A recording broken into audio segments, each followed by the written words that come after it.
Joe Rogan Podcast. Check it out. The Joe Rogan Experience. Train by day, Joe Rogan Podcast by night, all day. You just said something that's like very important. You can't be dogmatic when you're talking about vaccines or about anything. Yes, it is good to keep an open mind, isn't it, and be flexible and look at a 360-degree view of things rather than your tunnel vision and what you're indoctrinated into, isn't it? Yeah, and especially if you know that that indoctrination has been on purpose and profitable.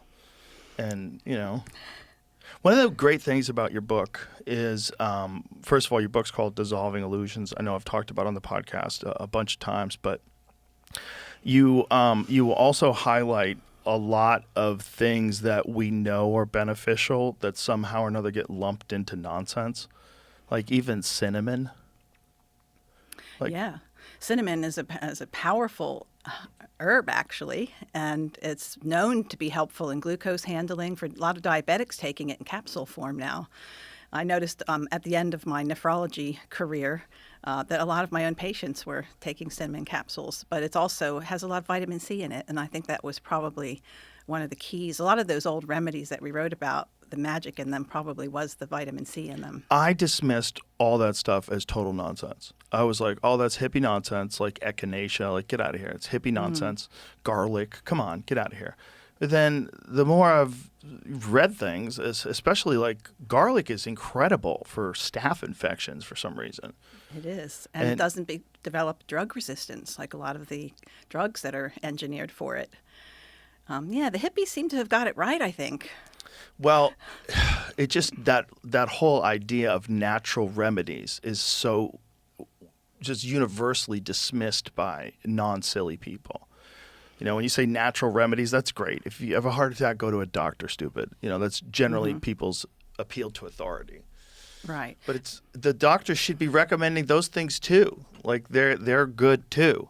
Like vitamin D, super important. You know, vitamin A, super important. And one of the things that you talked about in the book is that I think this was really important. When you were talking about the measles vaccine, you were saying that either if you get an infection with measles, just a natural infection, or if you get the vaccine, you're still going to get depleted of vitamin A. Like if you get vaccinated for the measles, you should be taking vitamin A as well. Your body's going to get depleted just by getting that shot. They don't tell you that. No, they don't tell you anything, just Tylenol, which actually makes the vaccine not work as well, in addition to causing all kinds of immunological disturbances at the time that you're supposed to be upregulating your immune system against this dreaded disease. But one of the things about the recommended by the white coats and the authorities is that the public believes that so many drugs and remedies are standardized that the conventional medical system gives out. And when you go to actually look at them, and this includes vaccines, even though they're standardized, meaning that the manufacturers are told what the regulations should be in terms of production, when people go and look at them, they find it's anything but standardized. It's very variable, which is why we see such variability in the results when people receive them. That's only one reason why there's so much variability. And do you think it's the immunity to any legal consequences that has allowed them to sort of operate like this?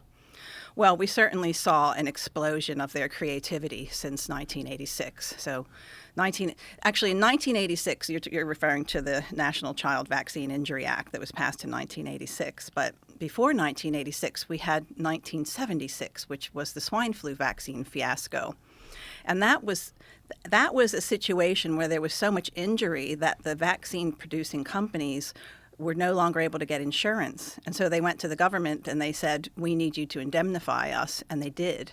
And so the government absorbed all the lawsuit cases that happened as a result of the Guillain-Barré that happened from then. And so that kind of set a precedent for 1986. So back then, vaccines were just kind of, pieces of microbe or maybe a live attenuated virus, and then they would put a background of all kinds of horrid things inside of it and tell you it was just a clear, beautiful, pure solution, but that's beside the point. So then 1986 comes along, and because there's so many lawsuits happening because of the diphtheria, pertussis, tetanus vaccine, that again, the vaccine companies couldn't continue to go on the way they were because they were being sued so much. So then this horrible act was passed, which to some people seemed like a good idea. And this is always how it goes, is we're going to make you this promise. Yes, we're gonna cover all the lawsuits now out of taxes, but it's going to be okay because we're gonna pay out these lawsuits, and you're going to be fine. If your kid takes one for the team, you're going to be okay. And what happens is after they get their foot in the door, they narrow down the they basically have a kangaroo court that decides if you're eligible. And so the qualification tables got narrowed down because in the beginning they were paying out so much of this. So not only did it make the vaccine companies very, very wealthy and indemnified, but as you alluded to just a minute ago, the creativity of the vaccine companies expanded. So after that, they could add different, what we call adjuvants, things that stimulate the immune system so the vaccine works better. That's why we're able to be in a messenger RNA vaccine situation today, which that wouldn't have happened if it weren't for this indemnification that, the vaccine trials have always been a bit of a joke, but they're even more of a joke today than they were in the beginning. We've never seen a vaccinated, unvaccinated study that is accepted by the powers that be as good enough. The vaccinated, unvaccinated studies that they use another vaccine for. You probably know that. So if you're testing a measles vaccine, you could test it against a diphtheria vaccine, or a flu shot vaccine is tested against a hepatitis A vaccine. There's no saline placebo because the few studies that exist with saline placebos show how bad the vaccine actually is and how it makes you not only not respond to the disease when it comes around, but more susceptible to it in many cases. Have there been any instances where vaccines have been helpful? The question of the century, isn't it? Okay, now we have to back up a minute because I had that same question, and I had to go dig deep to all the questions you have in your head right now. I had them too at one point. So here I am, a medical doctor working in the field, believing in pretty much everything I was told, giving hundreds, if not thousands, of vaccines out to my patients, hepatitis B vaccines in particular, flu shots for sure. I was a nephrologist, a kidney specialist, in dialysis, etc. And initially, we all kind of have an aversion to needles. I think it's a natural human aversion. So when we're kids, no one's going, oh, I want to go get my vaccines. We're like, okay, fine, sore arm, you get over it. Most of us were lucky enough to get over it. So by the time the first instance of a problem occurred in front of my eyes, I was already a fully seasoned professor of medicine, working in a tertiary care medical center, okay? And so it's been a bit of a process because for me it was the influenza vaccines in 2008, 2009 that showed me without a doubt that vaccines can and do cause kidney failure and put people on dialysis, that does happen. It can cause hypertension. So we're not told to take a vaccine history in medical school. We're not told to even look there. It's not even part of, especially in adults. But when I did start looking there, I started to see more and more associations, let's just put it that way. And so first I had to go down the flu vaccine bunny trail. And every time I went down that flu vaccine bunny trail, guess what I was asked? What about polio? Right. So I thought, all right, even though this has absolutely zero to do with polio because I'm watching people crap out in front of me after influenza vaccines, let's see about polio. Because I knew very little about polio, just like most people walking around out there do, that, it was invented by this guy named Jonas Salk, and it saved humanity. We don't see these little crippled kids anymore. We don't have iron lungs anymore. Yay.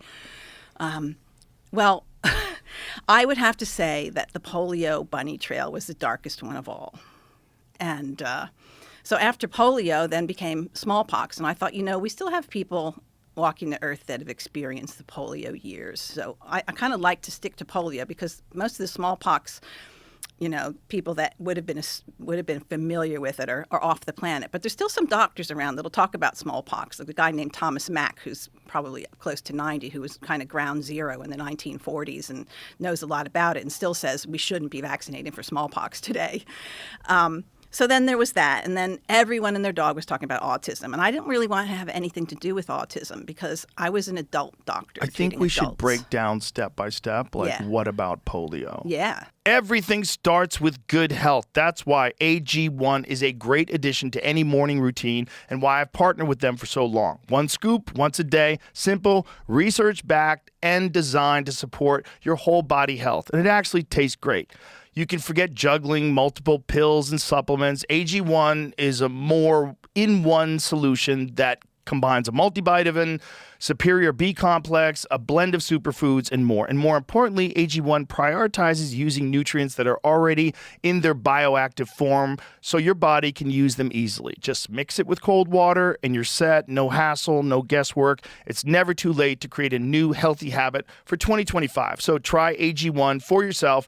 And right now, AG1 is offering new customers a free $76 gift when you subscribe. You'll get a welcome kit, a bottle of D3K2, and 5 free travel packs in your first box. So make sure you check out drinkag1.com/Joe Rogan. That's drinkag1.com/Joe Rogan. Check it out. Because you said polio. once we've breached that, because that's the big one. Yeah. Right? This is the one that everybody points to. We don't have Yeah. crippled kids. Yeah. When you look at the historical timeline of polio, what do you think caused it to go to essentially not be a problem anymore? Okay. You don't think vaccinations had anything to do with that? Well, it's not what I think, because that's the thing. Like, look, when I Right. got into this, I'm I saying it the didn't wrong say, way. I want to argue that vaccines are great. I said, look, I don't care. I didn't have skin in the game. I didn't have vaccine-injured kids. I couldn't have cared less about it, essentially, except that it was something in front of me and it didn't make sense. So I thought, wherever the truth falls, that's what I'm going to talk about. So what I say is that what the facts line up to show you is that polio is still here. Polio is still alive and well. Polio is called different things today, whereas back in the 1940s, 1950s, the criteria for diagnosing polio were completely different to the year that the vaccine was introduced. The playing field, the goalposts, everything was changed so that despite the fact that there was more paralytic polio in the years after that vaccine was introduced, they were able to show a complete cascading drop of paralytic polio simply because of the way they changed the definitions of what polio is and what could cause it. And they started testing for the virus, where before they would never test for the virus.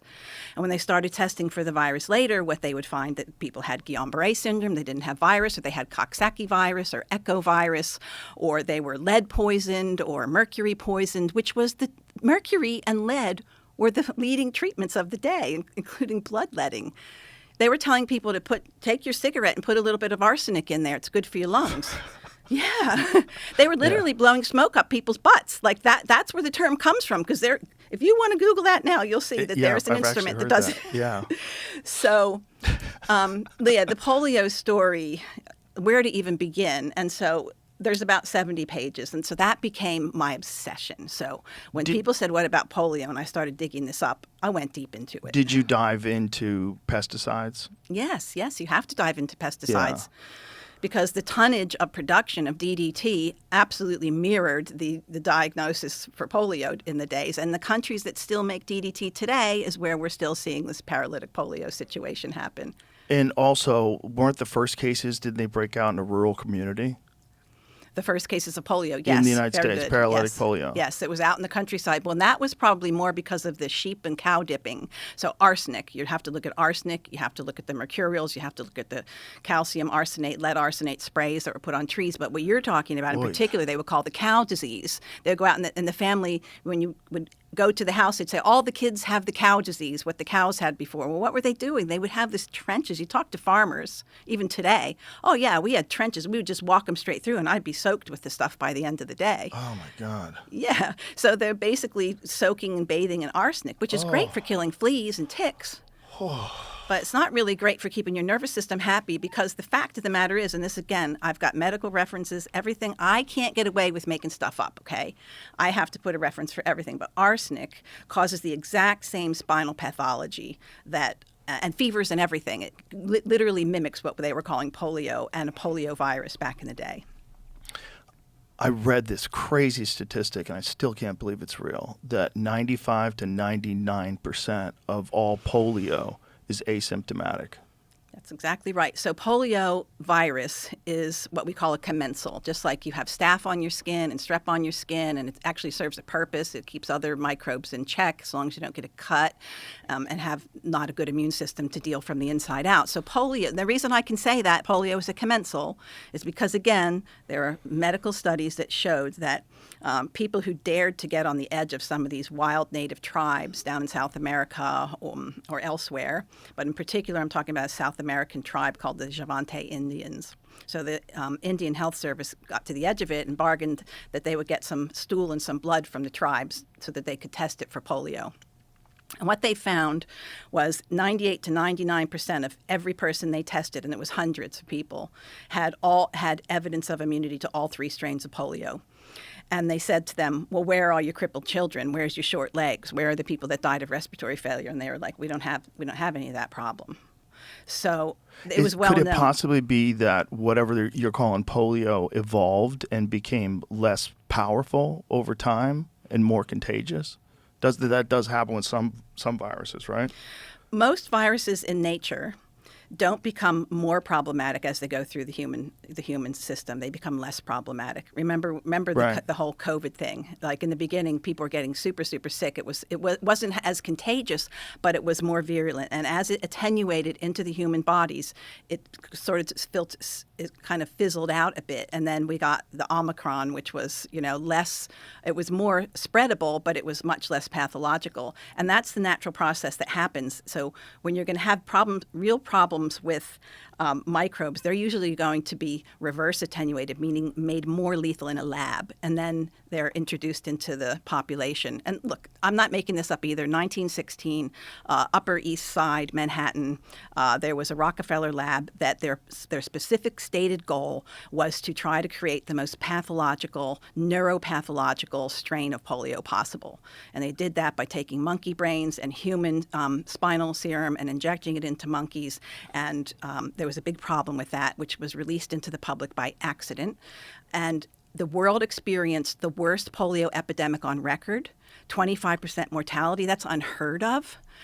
Really freaked the public out. But you can see the epicenter as it fanned out, and as time went on, never heard of it again. It attenuates as it moves through the body because it's a normal human commensal that goes back to its normal state when it's in a human. And that's generally what happens. If you have a highly lethal virus and it kills a lot of people, those people are dead. They can't spread anything. So that's kind of a different story if you want to talk about hantavirus or something like that. But as far as polio goes, no, polio was only made more lethal by the stupid things that humans did around it. So make it more invasive into the body, just like you can go do stupid things and end up with herpes outbreaks and staph outbreaks.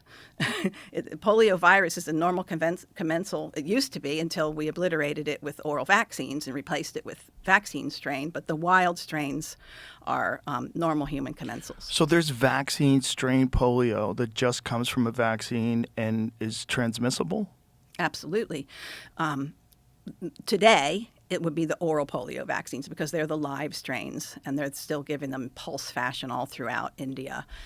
They did a campaign a few years back in Israel, and they always say that a nomad came and, pooped in the sewage system, and they find it in the sewage system, and they don't want an outbreak to happen, so they treat everybody. So that's today the most common reason to see poliomyelitis disease from a virus. If you test for a virus, they'll usually find the vaccine virus. And that's why today we don't, remember when we were kids, because we're about the same age, I think, they would give us the sugar cube. Maybe you didn't, but I did. I got the sugar cube, and that was the live vaccine. Well, they stopped doing that because after a while, the only cases of polio, and it became so obvious that the only cases of polio we were seeing related to a virus when they tested for polio virus were vaccine strains. So then they started injecting us again. But the early injections caused more paralytic polio than it prevented. And that's the part that people don't understand when they say, what about polio? Because they like you, just go, well, there's no more iron lungs, there's no more crippling, there's no more these poor little kids walking around with their casts. Well, that's not true because the iron lung is now called a ventilator. So that's out the window. Transverse myelitis, which there are about 1,300 cases, I think it's a month, diagnosed in one particular, I put a quote up put a quote in here on that. But transverse myelitis is actually something that would have it follows the same pathology as polio. It would have been called polio back in the day. So we still have polio that we had in 1953, because in 1953, all you had to have to be diagnosed as polio. Anyone could diagnose you, just one examination with one set of muscles being paralyzed. There was no time frame on it. There was no testing done on it. And then it was considered a public service to do it, because then you were eligible for funding. So what do they call it again? Can you say that word again? Myelitis? Poliomyelitis is the definition of the actual pathology. So it basically means inflammation of the gray matter of your spinal cord. That's what polio in Greek, poliomyelitis. It means gray matter inflammation, poliomyelitis. Poliomyelitis is what happens in the body. Okay, if you want to talk about what causes it, then okay, maybe in some cases a poliovirus causes it, and all the other things we just mentioned: arsenic, lead arsenate, calcium arsenate. Injections, tonsillectomies were a huge cause of some of the worst cases of poliomyelitis. And in fact, injections and tonsillectomies and unnecessary surgeries were put on hold during the years where the epidemics were the worst. So that's just proof that even the surgeons knew that. Why? How does it affect it? Okay, so if you happen to have poliomyelitis circulating in your body that's not just sitting in your intestines and say it made its way into your body, because things can go from your intestines into your body, and you happen to have it close to a nerve that's up, say, around your throat, and then you go and take the tonsils out, then what you've done is you've given that access to the blood compartment, the lymph compartment, and the brain stem, which is right there, local. So those are the people that would get what was called bulbar polio, which is the ones that put you on a ventilator, and it's highly lethal. It's the worst kind of polio to get, bulbar polio. And it was very well known to have been coincident with tonsillectomies. Not only that, but tonsillectomies changed the structure and antibodies and the immunity that occurred in the throat, and it changed it for the worse, not for the better. Do you think they're unnecessary, or is there some times when people have to get their tonsils removed, or is it just a nonsense practice? Okay, so again, it's not just a cut and dry answer, because let's just say that anyone who's ever brought their child to me because their tonsils were touching or they were snoring has not had to have a tonsillectomy. Now, does that mean that a tonsillectomy won't solve that problem where you're snoring and your kid's maybe not oxygenating? No, if you let it go that long, probably you're going to need a tonsillectomy. But I've seen so many cases reverse. It's a very easy thing to do. But as doctors, we're not taught about all the things that you were talking about earlier, the natural remedies, but just simply gargling with a solution of sodium ascorbate, vitamin C, can make a huge difference, because tonsils are they're like porous golf balls, if you want to think of them that way. They've got pits in them, and so food you eat and bacteria and pus can build up. But if you just start rinsing the outsides of them and start nourishing the body from the inside and getting rid of things that the kid might be allergic to, which almost every kid's going to eat if your parent doesn't know better, it can make a remarkable difference in these kids that have these huge tonsils. So I think that I think everything else should be done first before taking out the tonsils if there's time, because I'd say 95 to 99% of the time you can prevent that child from needing their tonsils removed. Before we go to smallpox, I want to talk about this because you just brought it up. One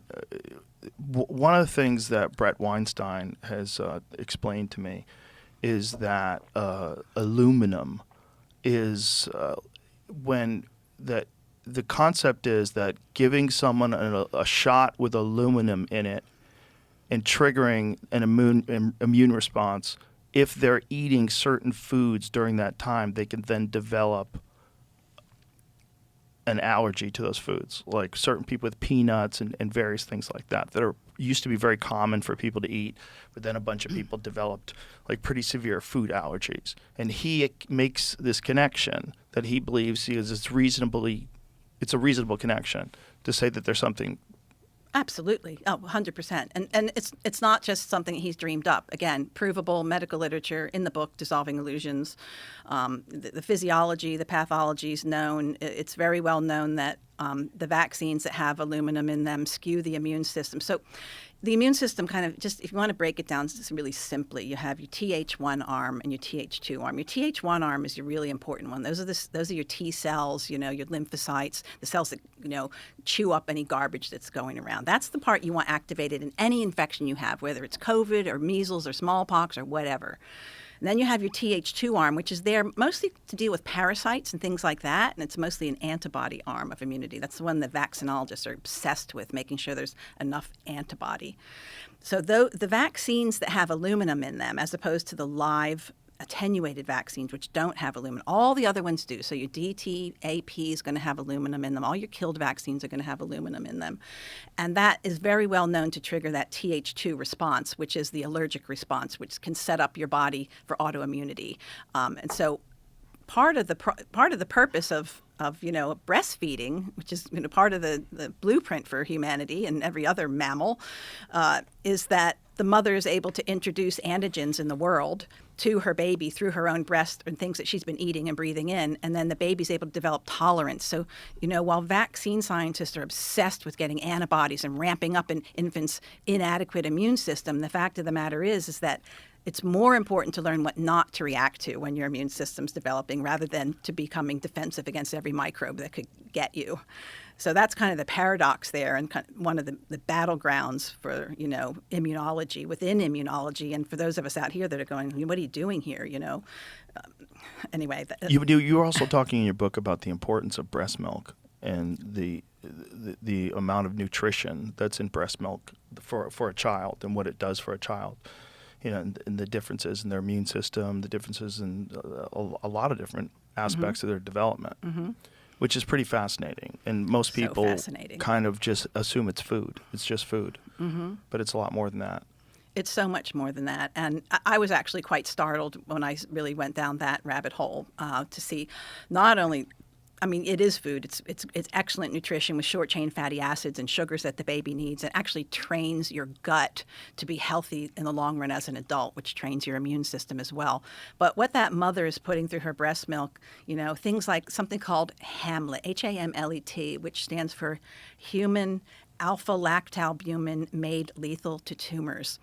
And this is a substance, this is a protein, it's like a transformer protein that can literally turn into a cancer-busting molecule that is being used by the oncology industry, okay? And when it's not in that form, it's a powerful protein that fights off pertussis, all kinds of pneumococcal bacteria.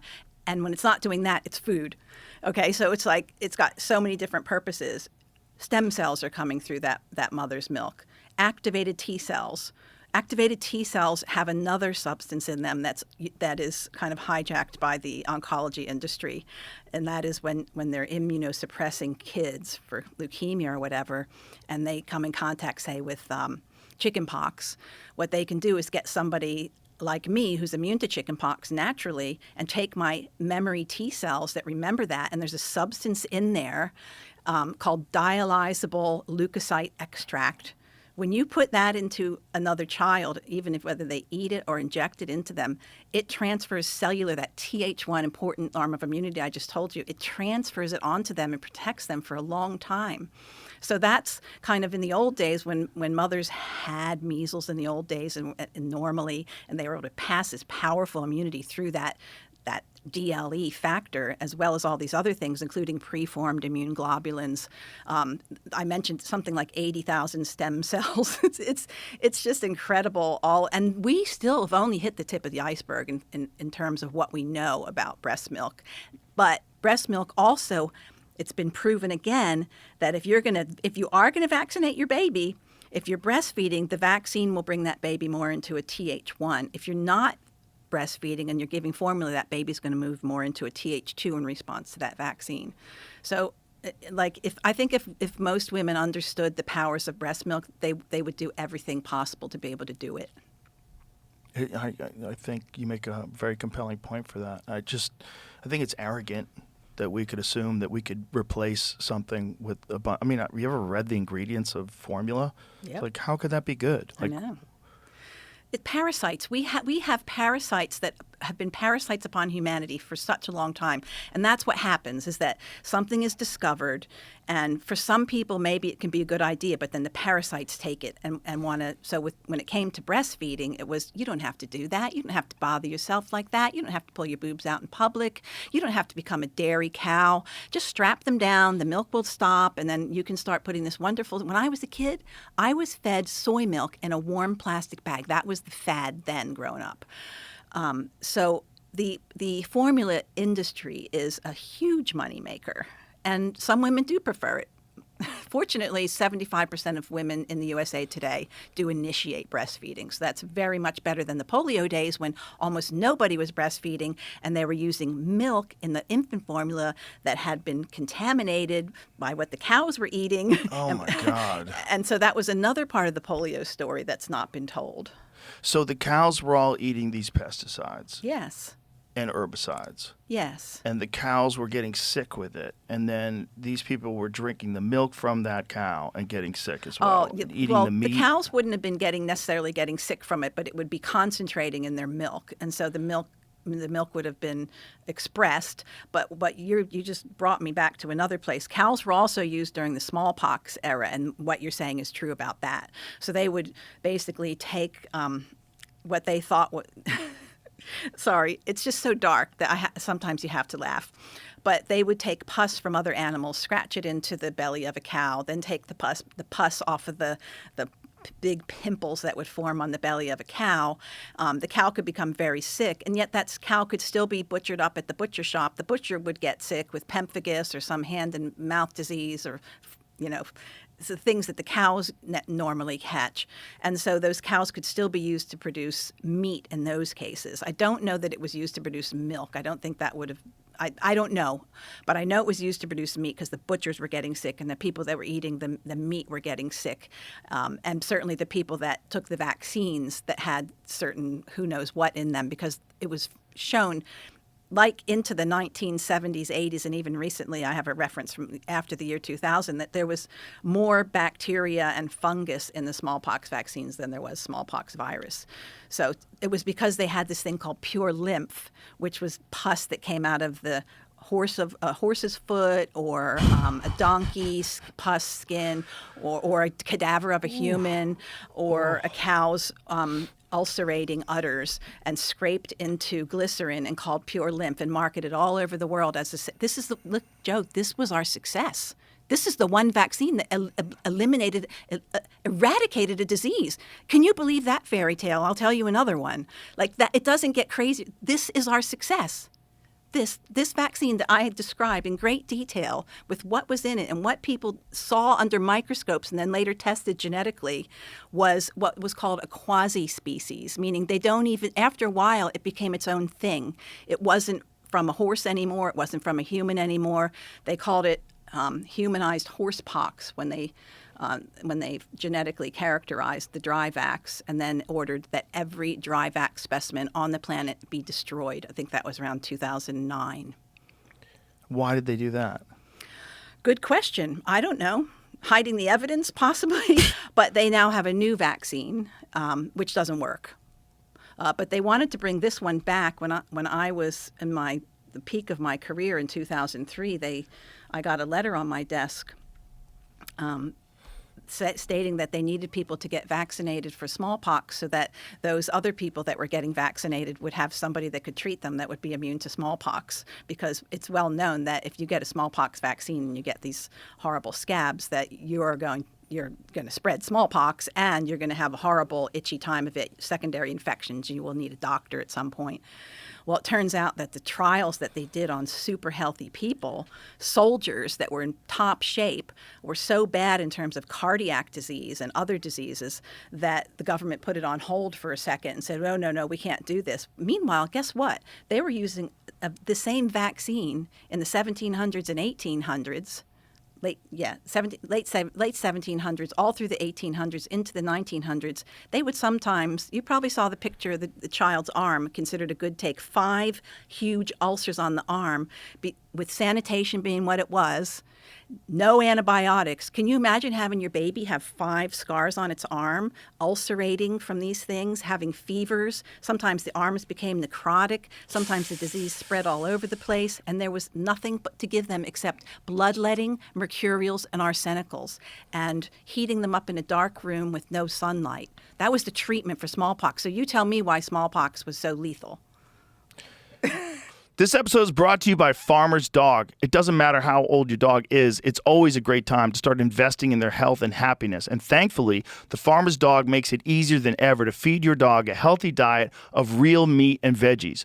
Dogs prefer their food, even picky dogs, and owners prefer their service. If you have a question about your dog, your plan, your delivery, or anything else, they have 24/7 customer service that connects you to real humans who are genuinely interested in providing the best experience possible for you and your dog.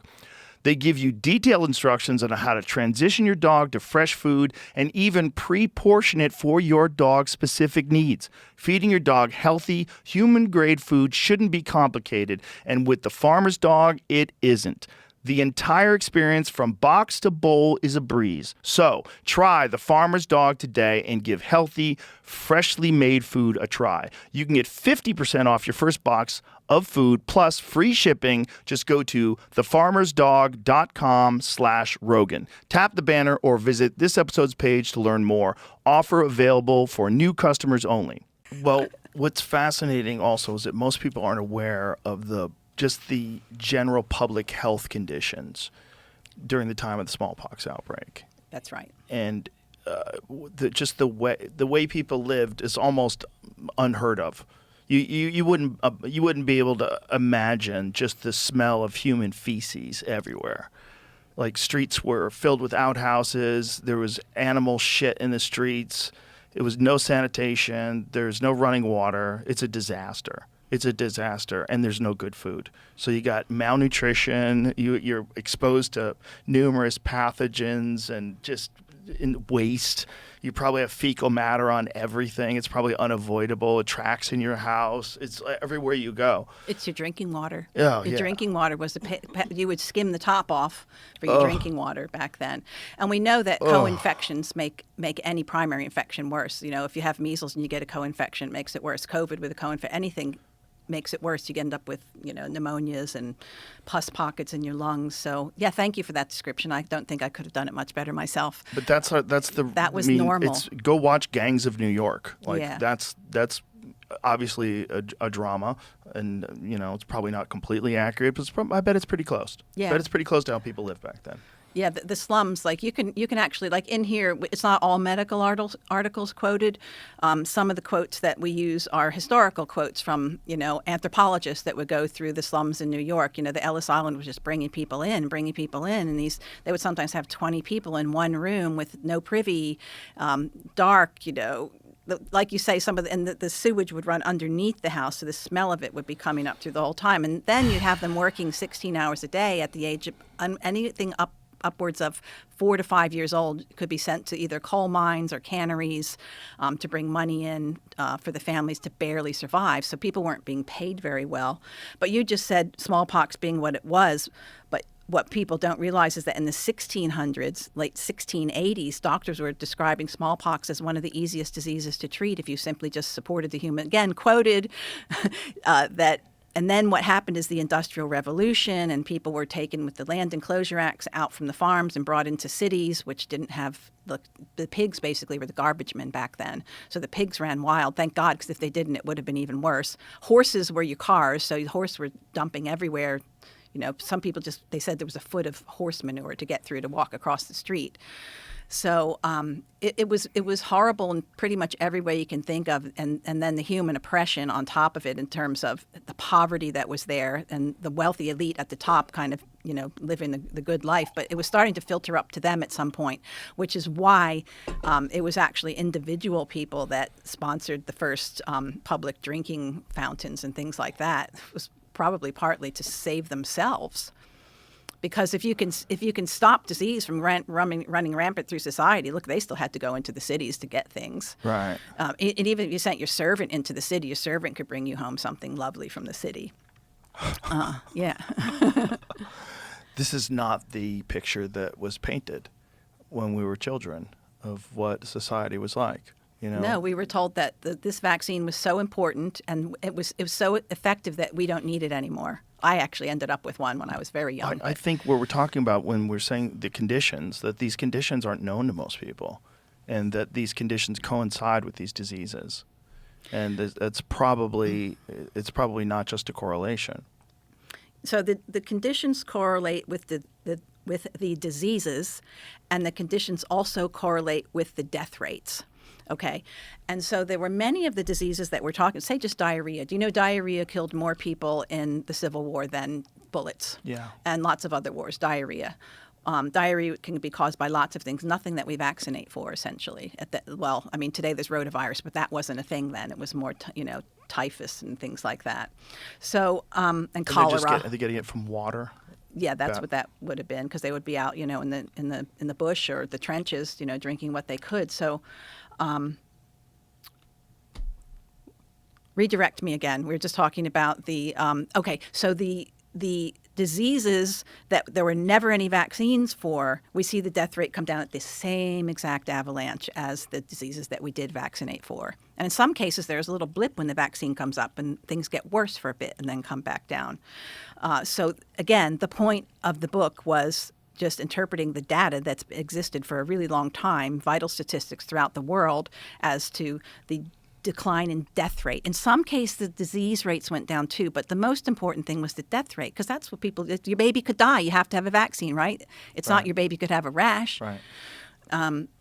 So different diseases have different severities and different solutions and different ways to treat them so that they never have to present to a hospital. But like you said, back in those days, there wasn't the pharmacies basically had your mercurials, arsenicals, if you were lucky, some homeopathics. That was pretty much medicine back then until aspirin was invented, which was probably one of the reasons why the 1918 flu looked as bad as it did, because they were giving people up to 10 grams of aspirin a day, which can cause pulmonary edema in a healthy person. So what was the logic behind the arsenics and the mercurials? Like, how did that become an approach that they used for medicine? Oh, well, I don't know, actually. Don't know the answer to why they started doing that. Those are two really bad things. Well, I'll tell you how they prescribed it is they would say, give 1 grain until emesis occurs. That means throwing up. So give it until the person throws up, because back then they believed that if they could get you to throw up, they thought if bringing stuff out of your body was good, bloodletting, throwing up, and diarrhea. And so that's how that was the threshold for giving a lot of these drugs. So they thought instead, how can you get someone to have diarrhea as a doctor? Okay, well, we can give them mercurials and arsenicals. That will do the trick. And so they thought that they could purge the body by doing that. Arsenic in medicine, past, present, and future. Yeah. Okay. Paradoxically, as a therapeutic agent that has been used since ancient times for the treatment of multiple diseases. So does it actually cure some stuff in small doses? Well, what good is the cure if you have a dead patient or a patient with neuropathy? You haven't really cured anyone, have you? Right. Well, isn't it dose dependent, right? It says arsenic trioxide, the active ingredient in traditional Chinese medicine, was shown to produce dramatic remission of acute you could say that word, ma'am. Promyelocytic leukemia. Thank you. Yeah. Similar to but the then effect they decided that vitamin A could do it, okay? Right, trans-retinoic acid. So retinoic acid, which is vitamin A? Yeah. Okay, that's interesting. There are still a lot of vitamin A is poisons probably used in less oncology. risky than What's that? I'd say it's less risky for vitamin A than a little arsenic. bit. I mean, but that's is it a probably different slightly kind of different. arsenic? Slightly different kind of arsenic, or a lower dose of arsenic? Is that? They measured things in grains back then, so I guess that's probably maybe a milligram, something like that. But the Chinese medicine's probably the root of it, right? Why they thought it was medicine. Could be. But and maybe they used the wrong arsenic, or that's possible. I guess you start trying the things that you have, right? Mercury's a crazy one, though. Haven't they known that's poison forever? Wasn't that Quicksilver though? Wasn't it in the same thing or no? I don't know. It's a fascinating metal because it's We talk liquid. about It's it a all the liquid time. metal. And a lot of people played with it when they were kids. I know some of the smartest people I know talk about how they played with the mercury ball when they were little. Yikes. And it's in thermometers, and obviously it works quite well. There's a use for mercury. But the reason that it's put into it was actually in the MMR vaccines and some of the flu vaccines, is because it's an antimicrobial. It'll kill everything. So maybe that was part of that, because it will kill everything. It will kill the microbes in a petri dish.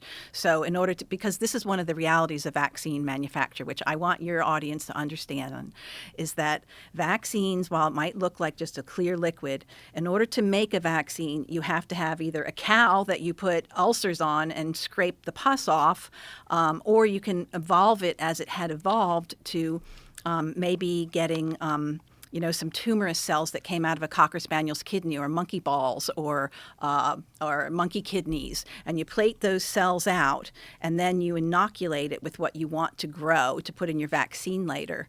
But in order to keep those cells alive, you have to put animal blood on it. You have to put different nutrients on top of it. You have to put antibiotics, kanamycin, things like that related to the COVID.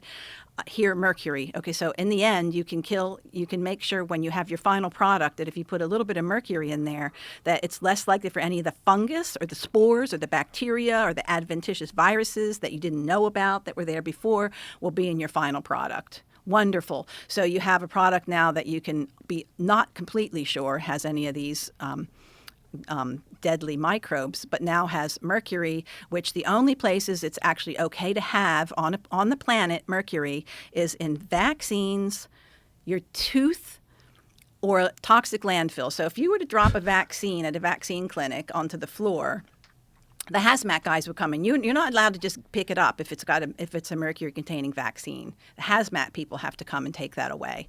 Yet we're okay to take a portion of that vial and inject it into a child, a 3-month-old child. How does that work? It doesn't sound logical. 6-month-old actually. There was also the issue with the different types of mercury, right? Is it methyl and ethyl? Methyl the two and different? ethyl. Yeah. Apparently ethyl is good and methyl is bad, according to Paul Offit, senior vaccine scientist. But the fact of the matter is, once mercury is methylated, and like fish can methylate mercury and they can get rid of it. Once we demethylate mercury, it's in us until you do something called chelation, where you can put a chemical into the body that can grab onto it and pull it out through your urine. Otherwise, you're stuck with it.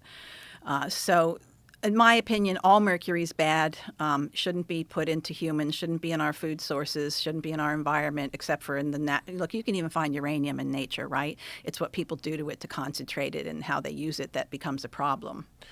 Wasn't the issue that one of them, I don't know, it's methyl or ethyl mercury, leaves the body quicker? Yes, it's ethyl mercury that leaves the body quicker, because methyl is a chemical that gets put onto it naturally. And apparently, I'm not an expert on mercury poisoning, but apparently methyl mercury we don't have the ability to excrete, but ethyl mercury we do. Yeah. But wasn't there also an issue that it crosses the blood-brain barrier?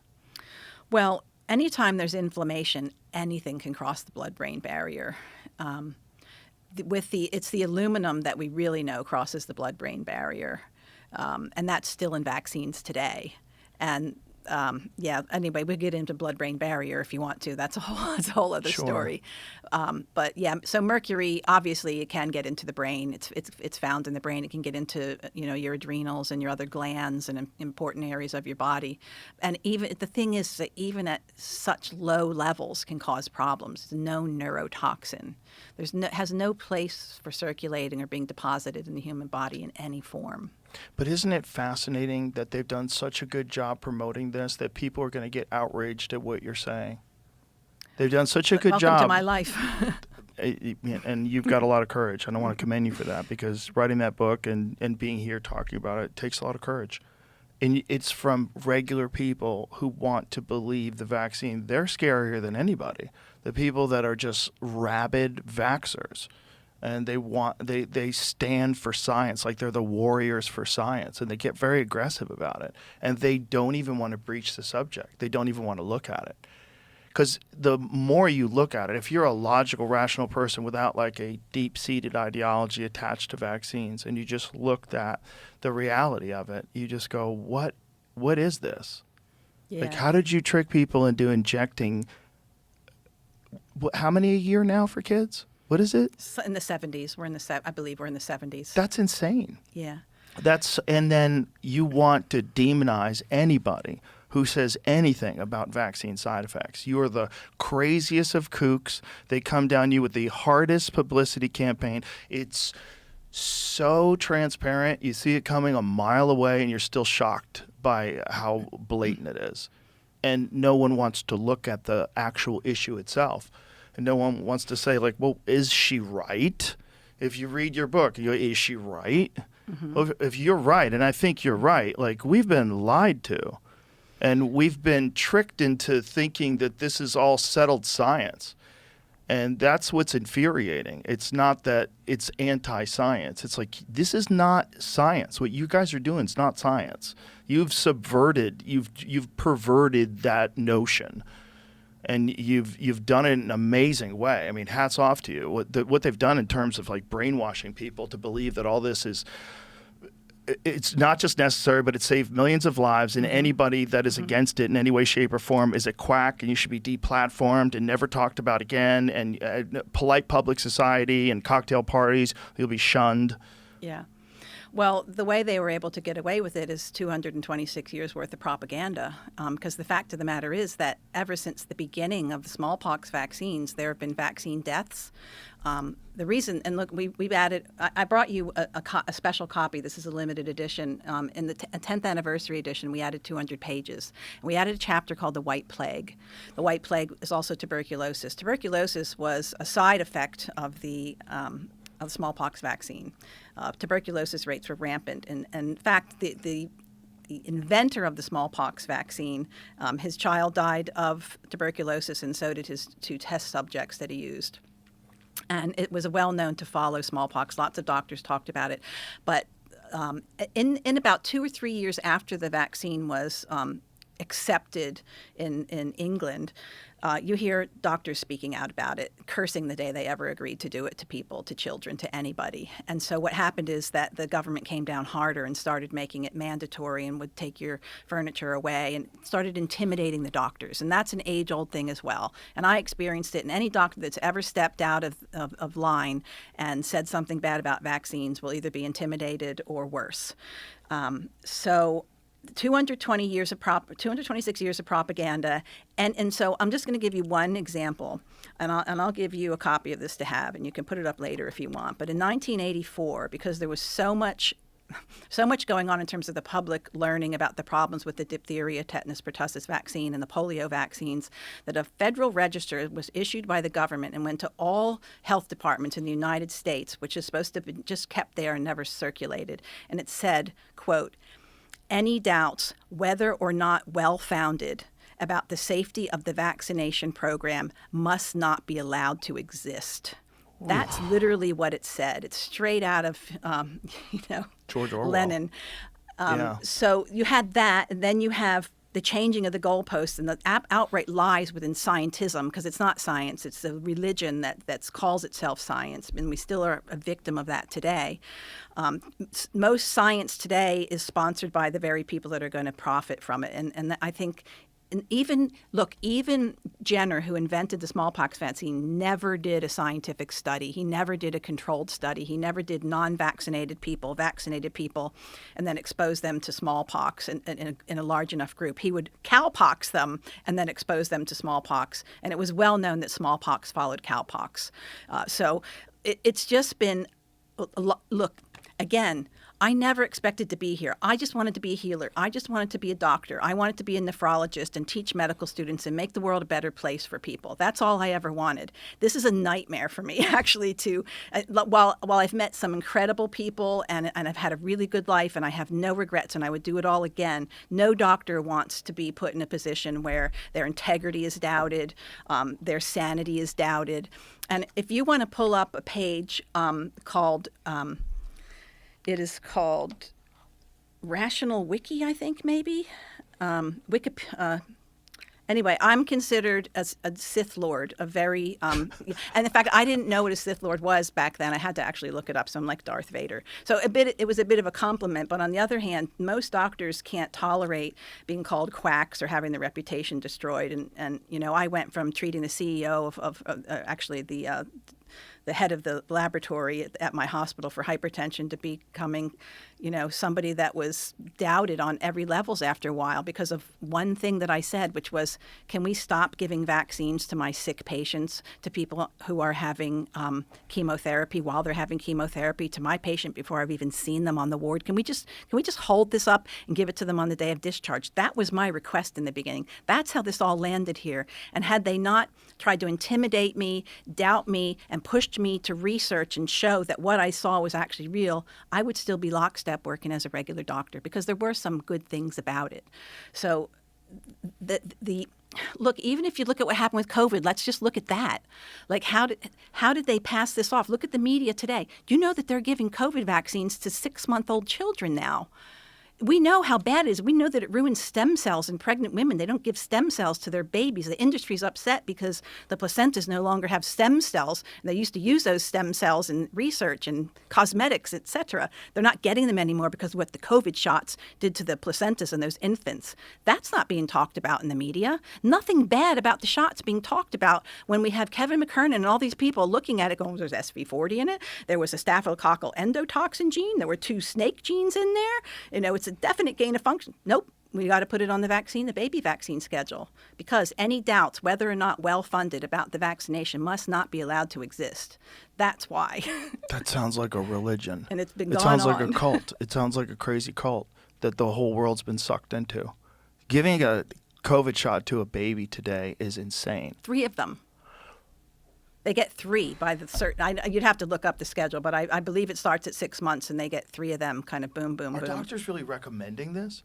It's on the look. There's a group of people called ACIP. They're doctors, usually with vaccine interests in their bank accounts, that make the recommendations for the vaccines, and they have recommended that 6-month-olds. So if your doctor is following the ACIP program, you have to be offered that vaccine. And now that doctor, this is another part of the story, is that doctor's likely to lose $250,000 a year if they don't do that, because there's incentive given to hospitals and doctors, which is what naively I was on the other end of when I woke up in 2008 and said, wait a minute, why are we doing this stuff to my sick, inflamed patients? You're giving more inflammation.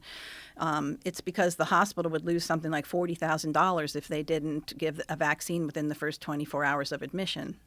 Oh, my God. And they would get $40,000. It was all a money game. That's really the bottom line of it. And I didn't know that until a nurse years ago, who was a high-level administration. She said, Suzanne, this is why they did that to you. Oh, wow, okay. Well, at least it makes sense now. Nobody wants to think of it as a business. Nobody wants to think you're making business decisions at the expense of someone's health, and possibly whether or not they make it. Like, what are you doing? Well, that's been the case since, basically the medical profession was infiltrated in the early 1900s by, high-level interests that didn't want us thinking for ourselves and carrying on with the natural cures that actually work, carrying on with normal midwifery. There was just so many changes that happened as a result of best practice medicine, not to mention, the forming of the AMA by a couple of real quacks. That's a really good story. And the AMA would give their stamp of approval. So say you created an infant formula, well, it would say AMA approved, and your infant formula would sell even better. Or remember when doctors smoked Camels because Camels were best? Those were the days. And this is also the time when this coincides with when Rockefeller was designing the school system, right? Well, first Rockefeller, I think oil was one of their primary So that's the pharmaceutical investments. aspect of it. That's right. Yeah. Oh, so you want to talk about the school system? No, but he did both, right? Okay. He was a part of both. So he was a part of the reason why natural cures are so easily dismissed and why it's so dismissed, because Rockefeller put the entire medical establishment on oil-based. That's right. So all pharmaceutical drugs that are made by using oil. Yeah. And he did it because he sold oil. Want to know the irony? It crazy. kind of works. Yeah. Yeah, like I got rid of a really bad case of mange in a dog by kerosene, putting kerosene diluted in olive oil, and they had been through everything. They could not get rid of this mange on this beautiful dog. Oh, wow. It was a crazy cane that Corso worked. dog, and Mange is horrible for dogs. Oof. really bad. But one spray, it was done. I had a dog that I picked You have up. to keep careful around the flames and stuff. I had a dog that I picked up off the street and took her in, and she had horrible mange, but it all went away with just food. I just gave her healthy food. No, it can't. Joe, come Yeah. on. You had to have an expert help you. No kerosene, no nothing, just love. Food. Oh, that was Food an and argument love. I had in the hallway once with the senior chief of medicine. He was like, he would always say, "So how are you today?" And normally be like, "Good," superficial conversation. I said, "By the way, I'm having real trouble with, the H1N1 vaccine. My patient's getting kidney failure after getting it." And he turned dark on me. I never saw him dark before. And he said, "No, that just didn't have time to take effect." And of course, then I heard every kind of soundbite in the book from him, which I didn't know were soundbites at the time. And then he said, "Well, what do you think is happening with meningitis and these college kids?" I'm like, "Oh, come on, that's a total no-brainer. It's like their nutrition goes down the tubes when they leave home. They're smoking, they're staying up all night long, they're hanging out with their pals, they're doing everything they couldn't do when they were at home." "Oh, you got to be kidding me! So you think it's their food that's causing problems?" And I was like, "Well, what medical school did you go to?" Like, I was actually taught that nutrition matters and how it matters and why it matters, but that's been almost completely thrown. Like, if you want to sneak a vitamin C into somebody's hospital room, the best way to do it? Don't bring in a jar of vitamin C, because they will stop that at the door. You get yourself a McDonald's milkshake or a burger, and you just dump that milkshake out and you put something else in there, a smoothie with some vitamin C, and they will say, "Off you go. That's perfectly fine. That's going to be great for this person, this child." That's how you can get it in, because they think that McDonald's is wonderful. In fact, McDonald's are kind of situated proximal to a lot of hospitals, and the Ronald McDonald houses are there and everything else. But bring in a homeopathic or, magnesium or vitamin C, and you've got to get permission for it and go through so much red tape, and a lot of time you'll be told, "No, you can't give it because, you'll cause bowel necrosis, you'll cause diarrhea, you'll cause kidney stones," everything in the book that doesn't actually happen with vitamin C. But it's what look, they've measured vitamin C levels on people that enter hospitals, and pretty much everybody's deficient or on the border of deficient when they enter, and pretty much everybody when they leave is got borderline scurvy, if not full scurvy. Fortunately, they go home and start doing other things and can rebuild some of their vitamin C scores. But there's a lot of subclinical scurvy walking around out there, and those are the people that are going to do the worst with the vaccine, and then they're going to do the worst with the Subclinical scurvy in modern society, just absolutely. from poor diet.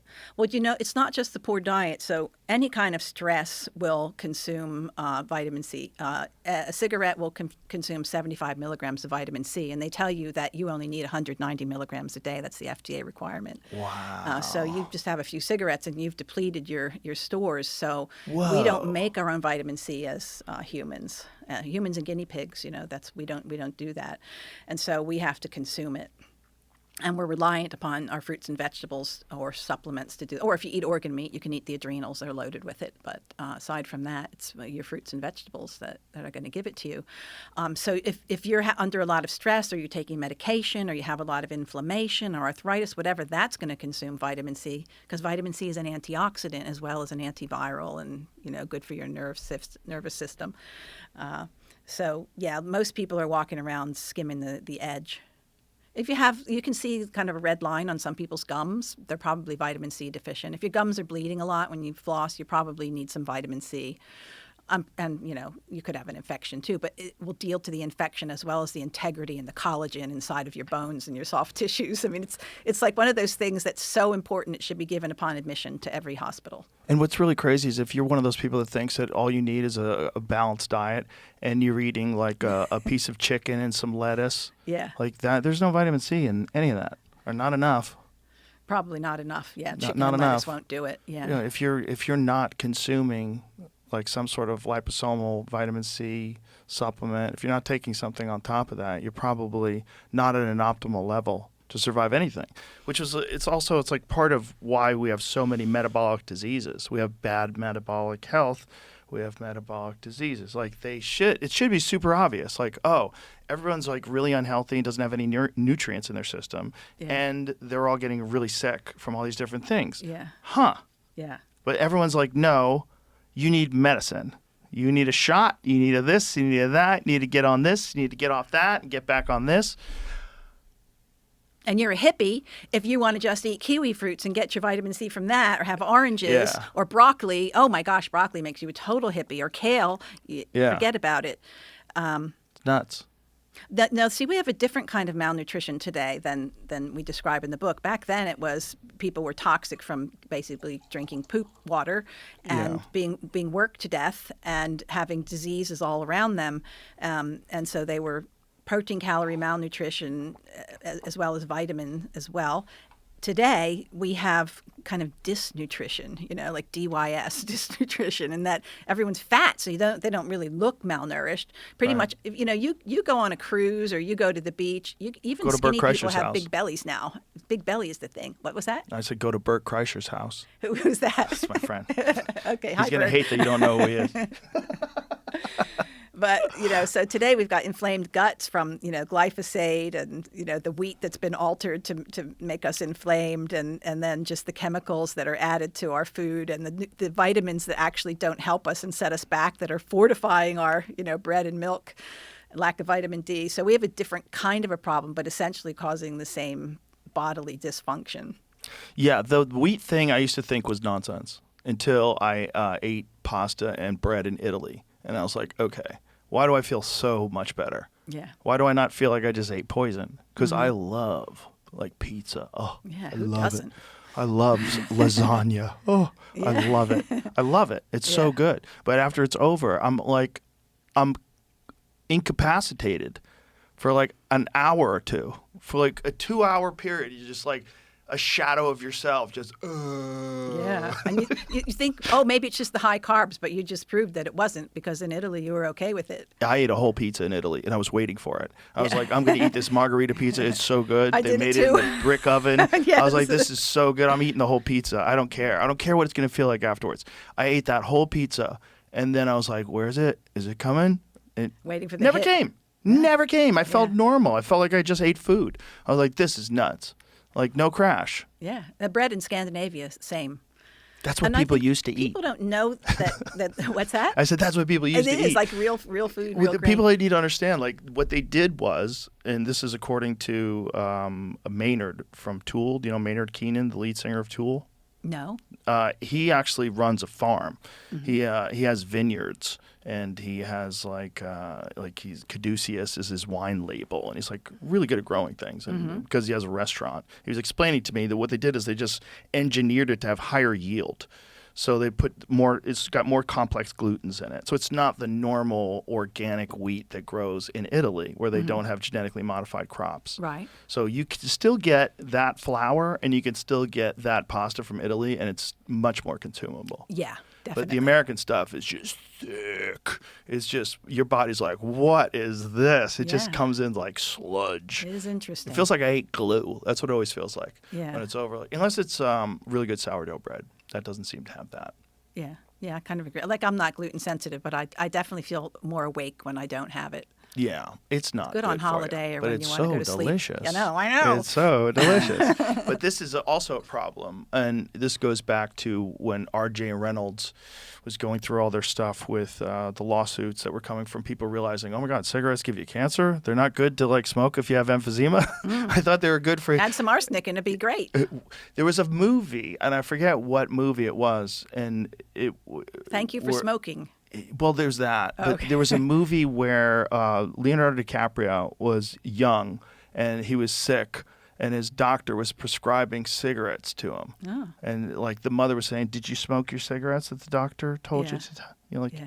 "You're not smoking. Like you need to keep up your health." I'm like, Well, there's something to that because about the nicotinic receptors, and the smokers got less COVID than the rest of us, and I there's did definitely hear is a about protective that. effect. well, also, doesn't nicotine kill COVID?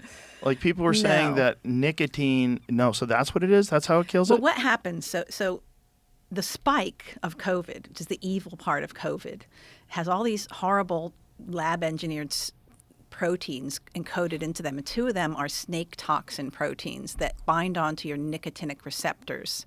Okay, so if you can smoke nicotine or take nicotine gum, then you're going to block those receptors up so you can trade off some of the stuff that's from the spike. What about like nicotine pouches? Like Yeah, these kind like of that things? would probably, if you're having, long COVID or, any kind of post-COVID syndrome that's related to the nicotinic receptors, you only know by trying it. But listen, I always say start small. Don't go out and be a hero and, take a whole dose at once. Start with a quarter of whatever it says and wait and see what happens. friends.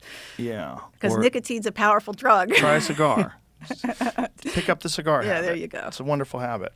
Yeah, that was an uncomfortable thing in the beginning of COVID. They were saying that for some reason smokers seem to be having a much easier go of it. Like, what? How do you have a respiratory disease where smokers are, statistically speaking, getting less COVID? Yeah, well, I mean, I've been around. I did a tour one time, and there were two heavy smokers on the bus with me, and they were the only two people that didn't come down with whatever flu with all the rest of us got. Not even that flu couldn't even live in their throats.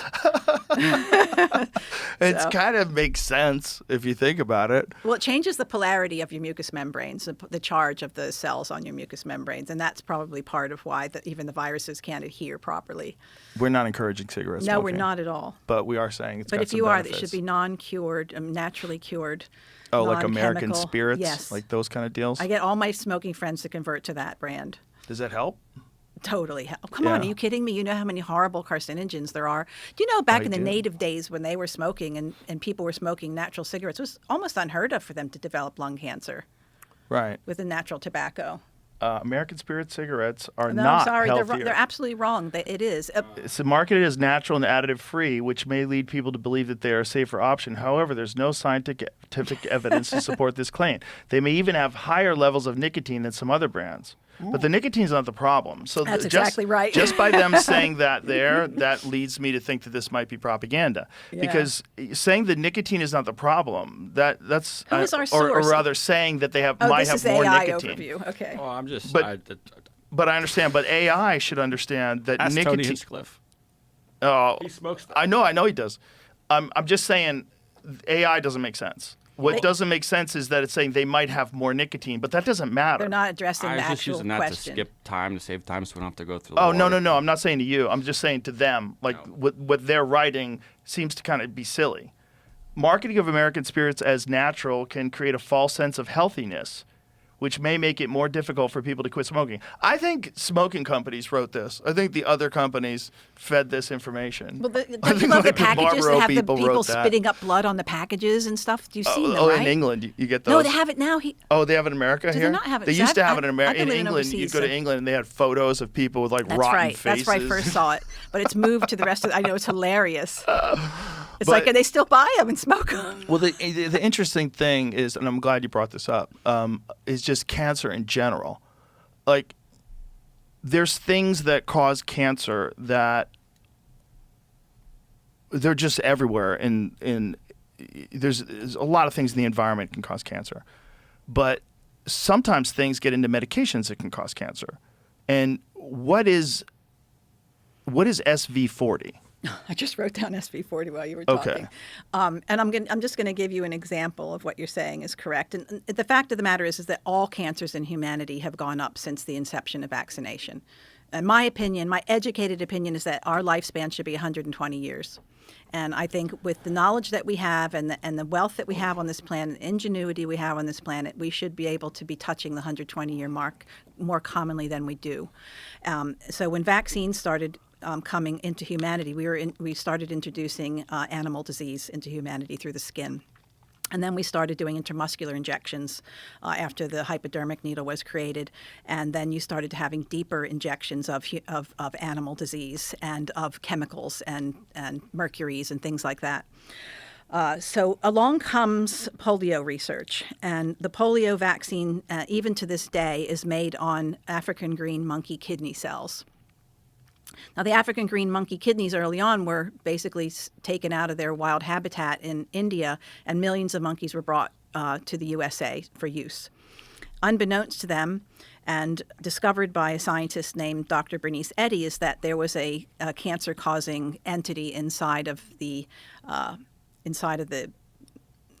substrate that they were using to make the vaccine on the Petri dishes. And that entity was simian virus 40, SV40, and called SV40 because before there were 39 others discovered before it. Now we're up over 100. So that information was suppressed heavily. Bernice Eddy was offered a ticket to wherever she wanted to go and as much money as she wanted, and she said, no, I'm staying. Long story short is they just kept taking her away from her work and distracting her, and there was another doctor, J. Anthony Morris, as well. Anyway, so the SV40 was around, and then Maurice Hilleman validated it later and said it came from the African green monkey kidneys. Now, it's benign in the African green monkey, SV40. It is not benign in human beings. In human beings, it was called the perfect war machine by Dr. Michel Carboni, who was one of the primary researchers looking at the carcinogenic potential of simian virus 40. So simian virus 40 would have been in the live polio vaccines because there was nothing to kill it, but it was most likely also in the killed. And African green monkey cells are actually still a listed ingredient on vaccines, so you can go ahead and look that up. It's a fact. So how this affects me is that I'm a kidney specialist, and I looked at the curve of kidney cancers that have gone up since the inception of polio vaccines and SV40 introduction. So what this virus does is it enhances two cancer-promoting genes, and it inhibits two cancer suppressors. Okay, that's why it's called the perfect war machine. So that was in the vaccines that were injected. And so the bad news is that we don't need vaccines to give it to us anymore because we're going to give it to each other forever and it's never going anywhere. That was introduced to humanity like a lot of other diseases were through vaccination. We can give it to our kids. We can give it to each other. It comes out in the urine. And so it lives in the green monkey kidneys. It lives in our kidneys. As a kidney specialist, there were a lot of mysterious diseases. Lo and behold, there was some research into some of them, and the research was just this is the other thing. The research that's really important just gets killed. The funding gets killed. In terms of SV40 kidney cancers, there's no doubt that the rate of kidney cancers has gone up alongside with the infection rate of humanity for SV40, as well as diseases like glomerulonephritis, which they do find the pathogen genetic material inside. And even in the old days, they found it in the tumors, but not the surrounding areas. So that just tells you that it was a stimulant for the tumor cells to just start propagating. So that's just one of the things that's just one of many of the obvious ones. And even though it's been well defined in the medical literature, you will still see that they only admit that it causes mesotheliomas and one other thing, not that it causes all the other things that it does, that it's been shown to cause in the other medical literature that got its funding revoked. So SV40 is now contagious amongst people? Oh, absolutely, yeah. So, we probably both have it. Most of us Whoa. probably have had it one time or other, whether it's lying dormant in our kidneys. It depends on everything depends on your background immunity, which depends on what you're doing for fun and not fun, and how you're eating and how much you're sleeping, et cetera, how much sun you're getting.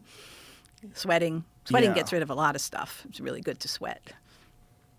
It's just such a disturbing thought that this was introduced to people through vaccines and now is spreading. And what's the worst health impact that it could have if it spreads to you and not through a vaccine? If you didn't get it through this vaccine and you just get it from another person, it's the same thing. It's not going to make much difference in terms it'll gravitate to your kidneys. Obviously, it probably goes to lung as well. Brain tumors were a big problem with it back in the polio days. Dr. Michel Carboni was looking at the brain tumors with that. There's a really good book called The Virus and the Vaccine by Bookchin and Schumacher. It's an incredible book that details everything about those years, the scientists involved, the suppression, the oppression, the lies, the skullduggery.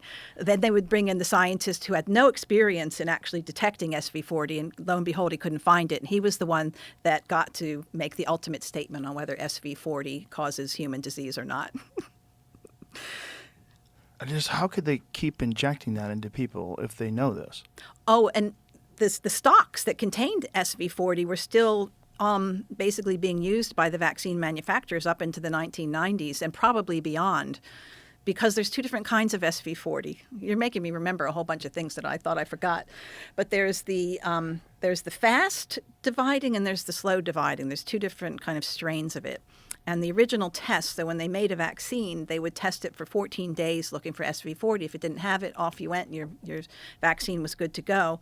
But The problem is there was a slower dividing SV40 that remained in the vaccines that were injected, and probably in the stocks that are the stock is basically like your mother tincture or whatever. It's what you use to kind of inoculate all the new batches over time.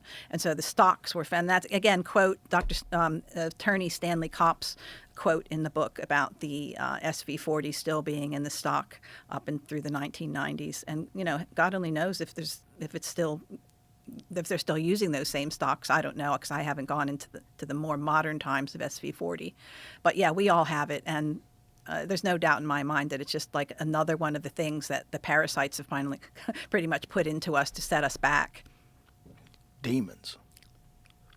It's like real world demons. It's so crazy that someone would know this and still have this as an ingredient in a vaccine.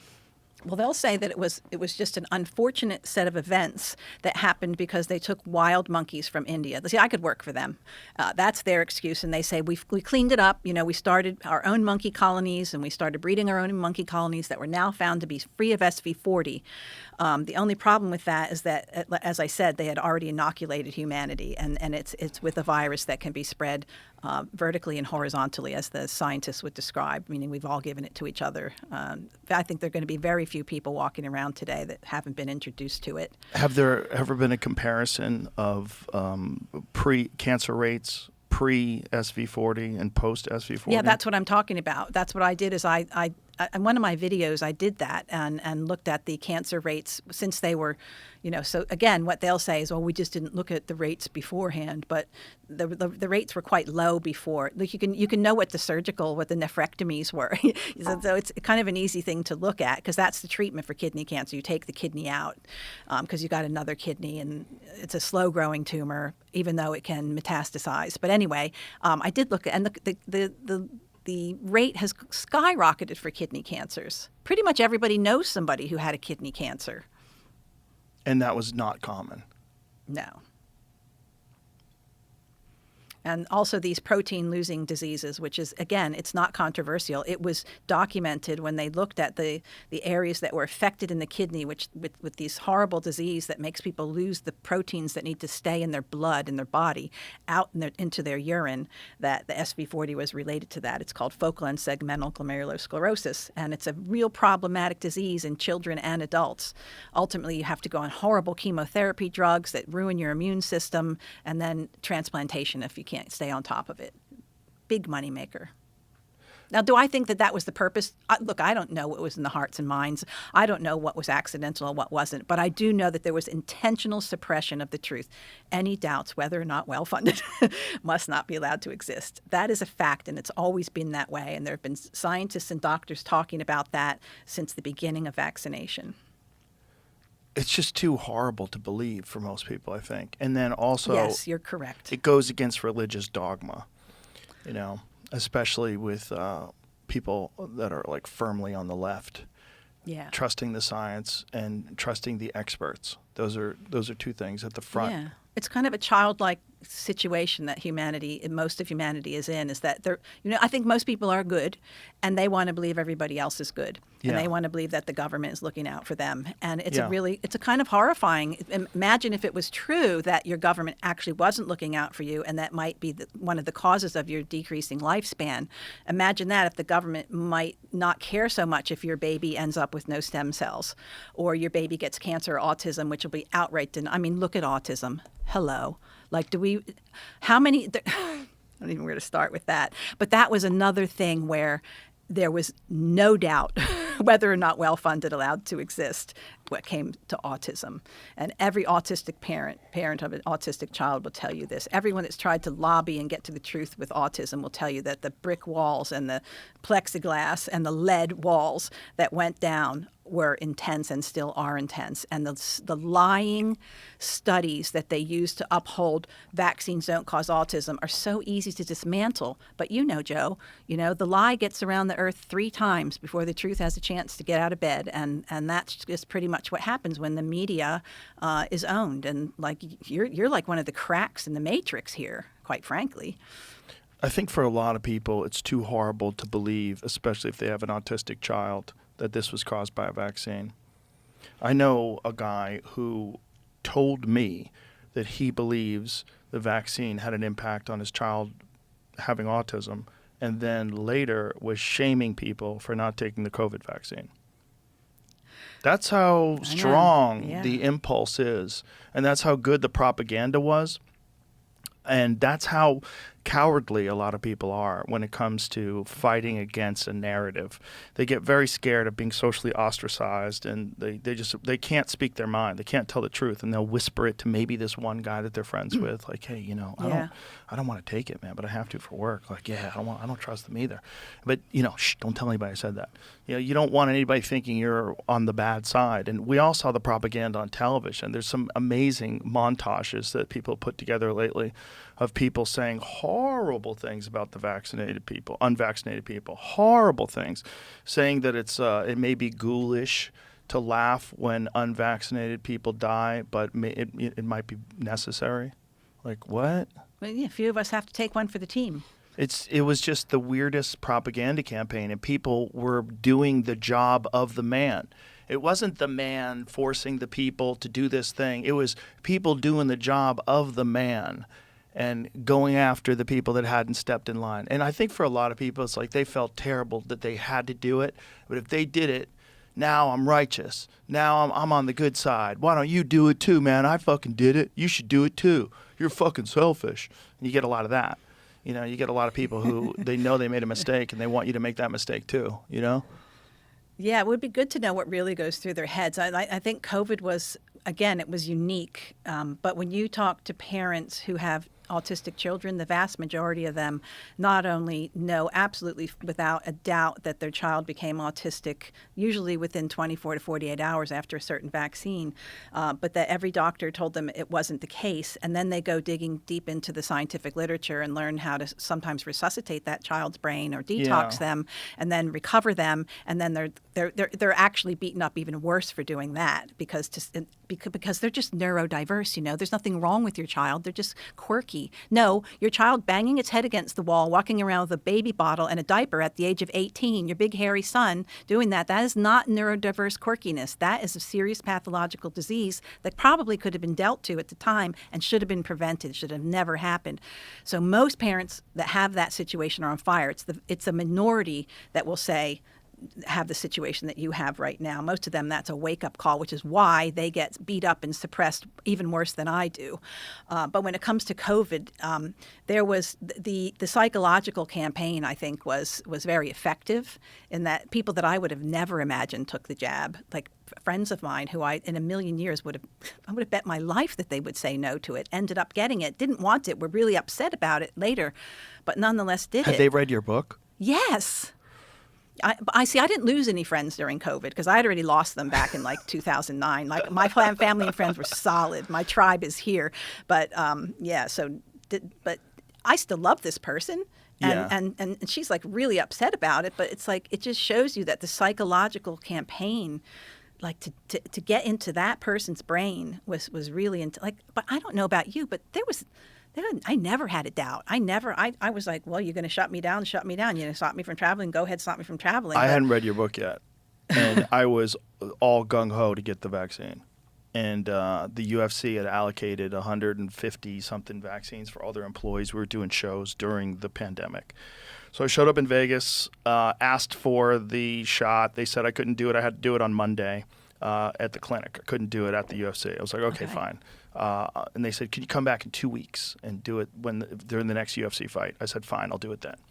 During that time, it got pulled from the market for blood clots. Which one? Which jab was Johnson & Johnson. Okay. And then 2 people I knew who got it had strokes. Okay. In that 2 weeks? Yes. Well, you've got a few angels, don't you? Yeah, and I was like, hold on.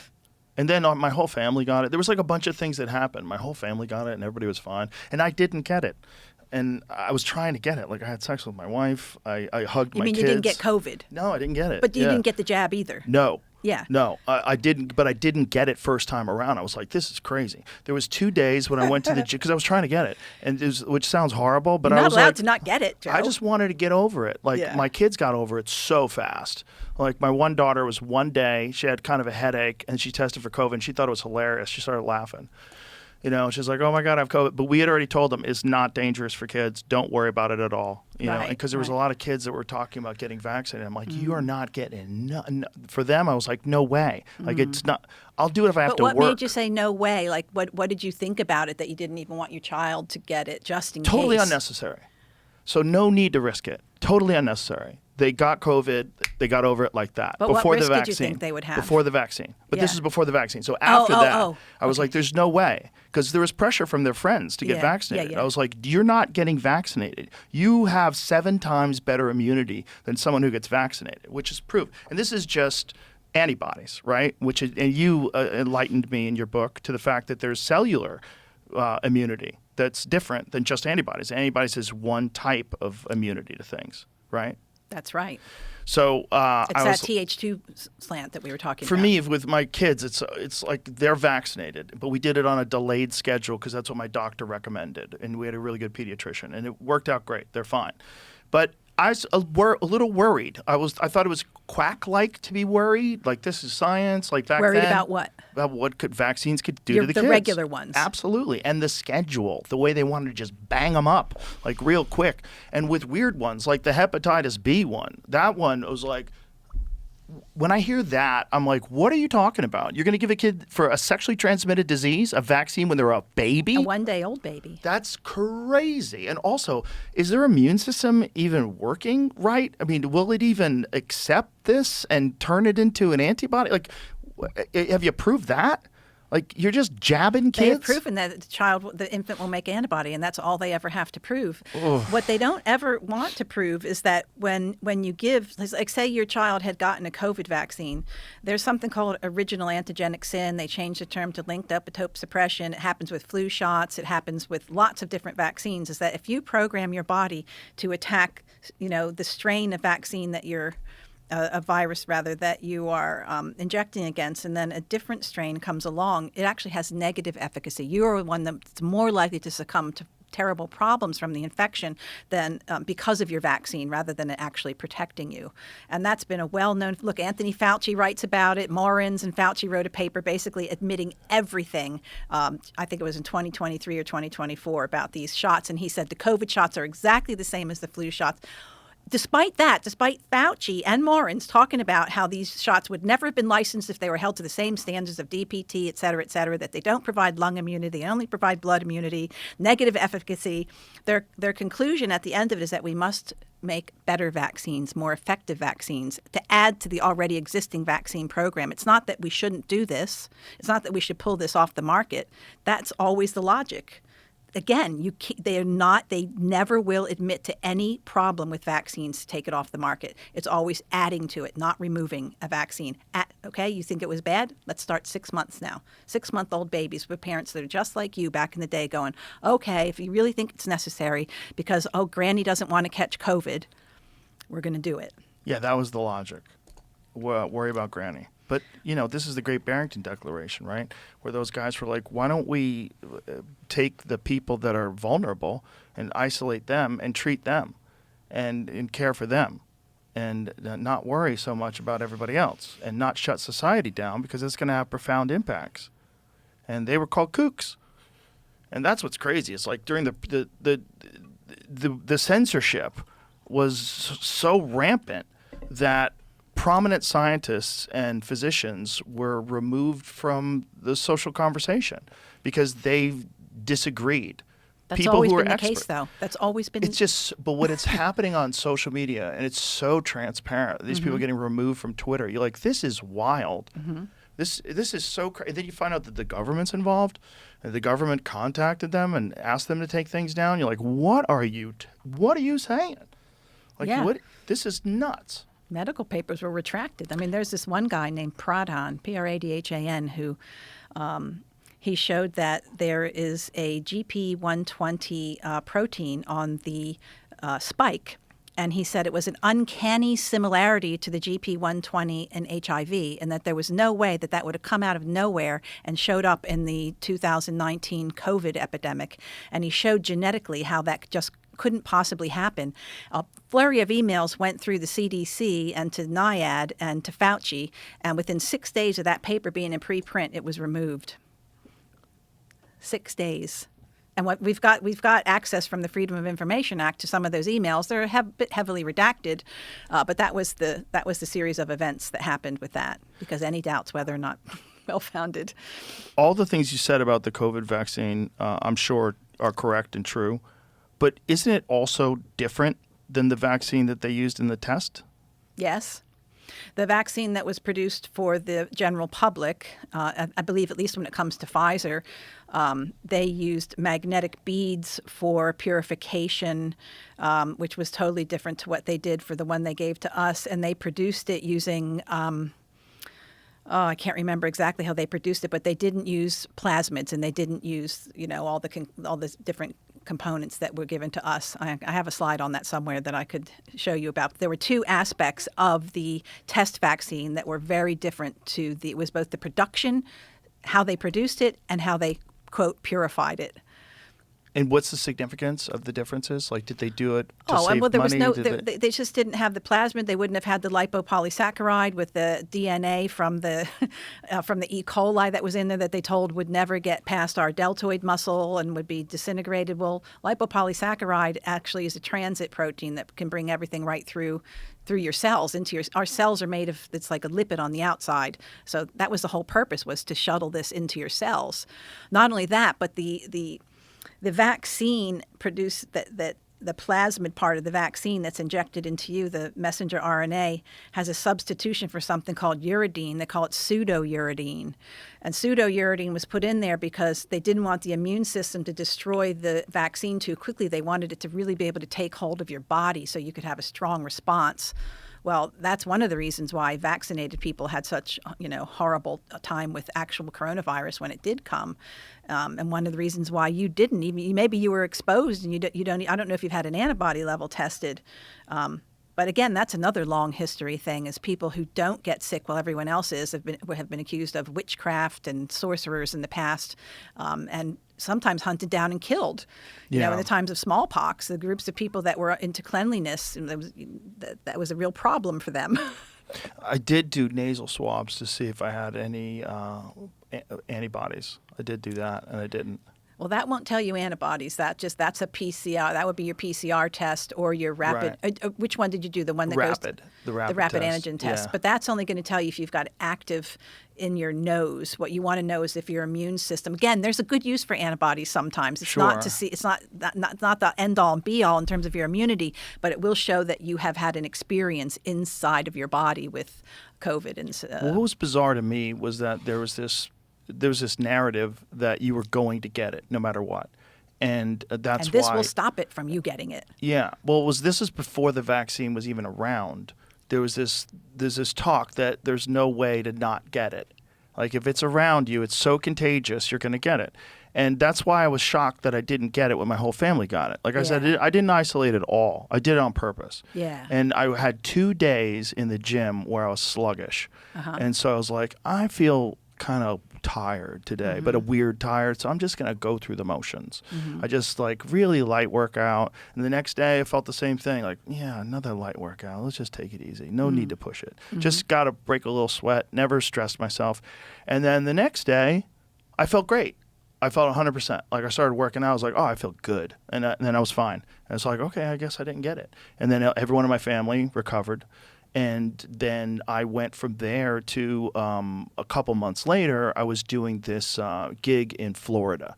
And I was up with my friend John Showman, who's he makes pool cues. Shout out to John, good friend of mine. And we were playing pool till 5 o'clock in the morning. And I had 5 margaritas, and we were having a good old time and laughing a lot. And then that night I was like, oh, I don't feel so good. But it was alcohol and no sleep and playing pool and, and big shows and giant arenas and flying on jets and being tired all the time.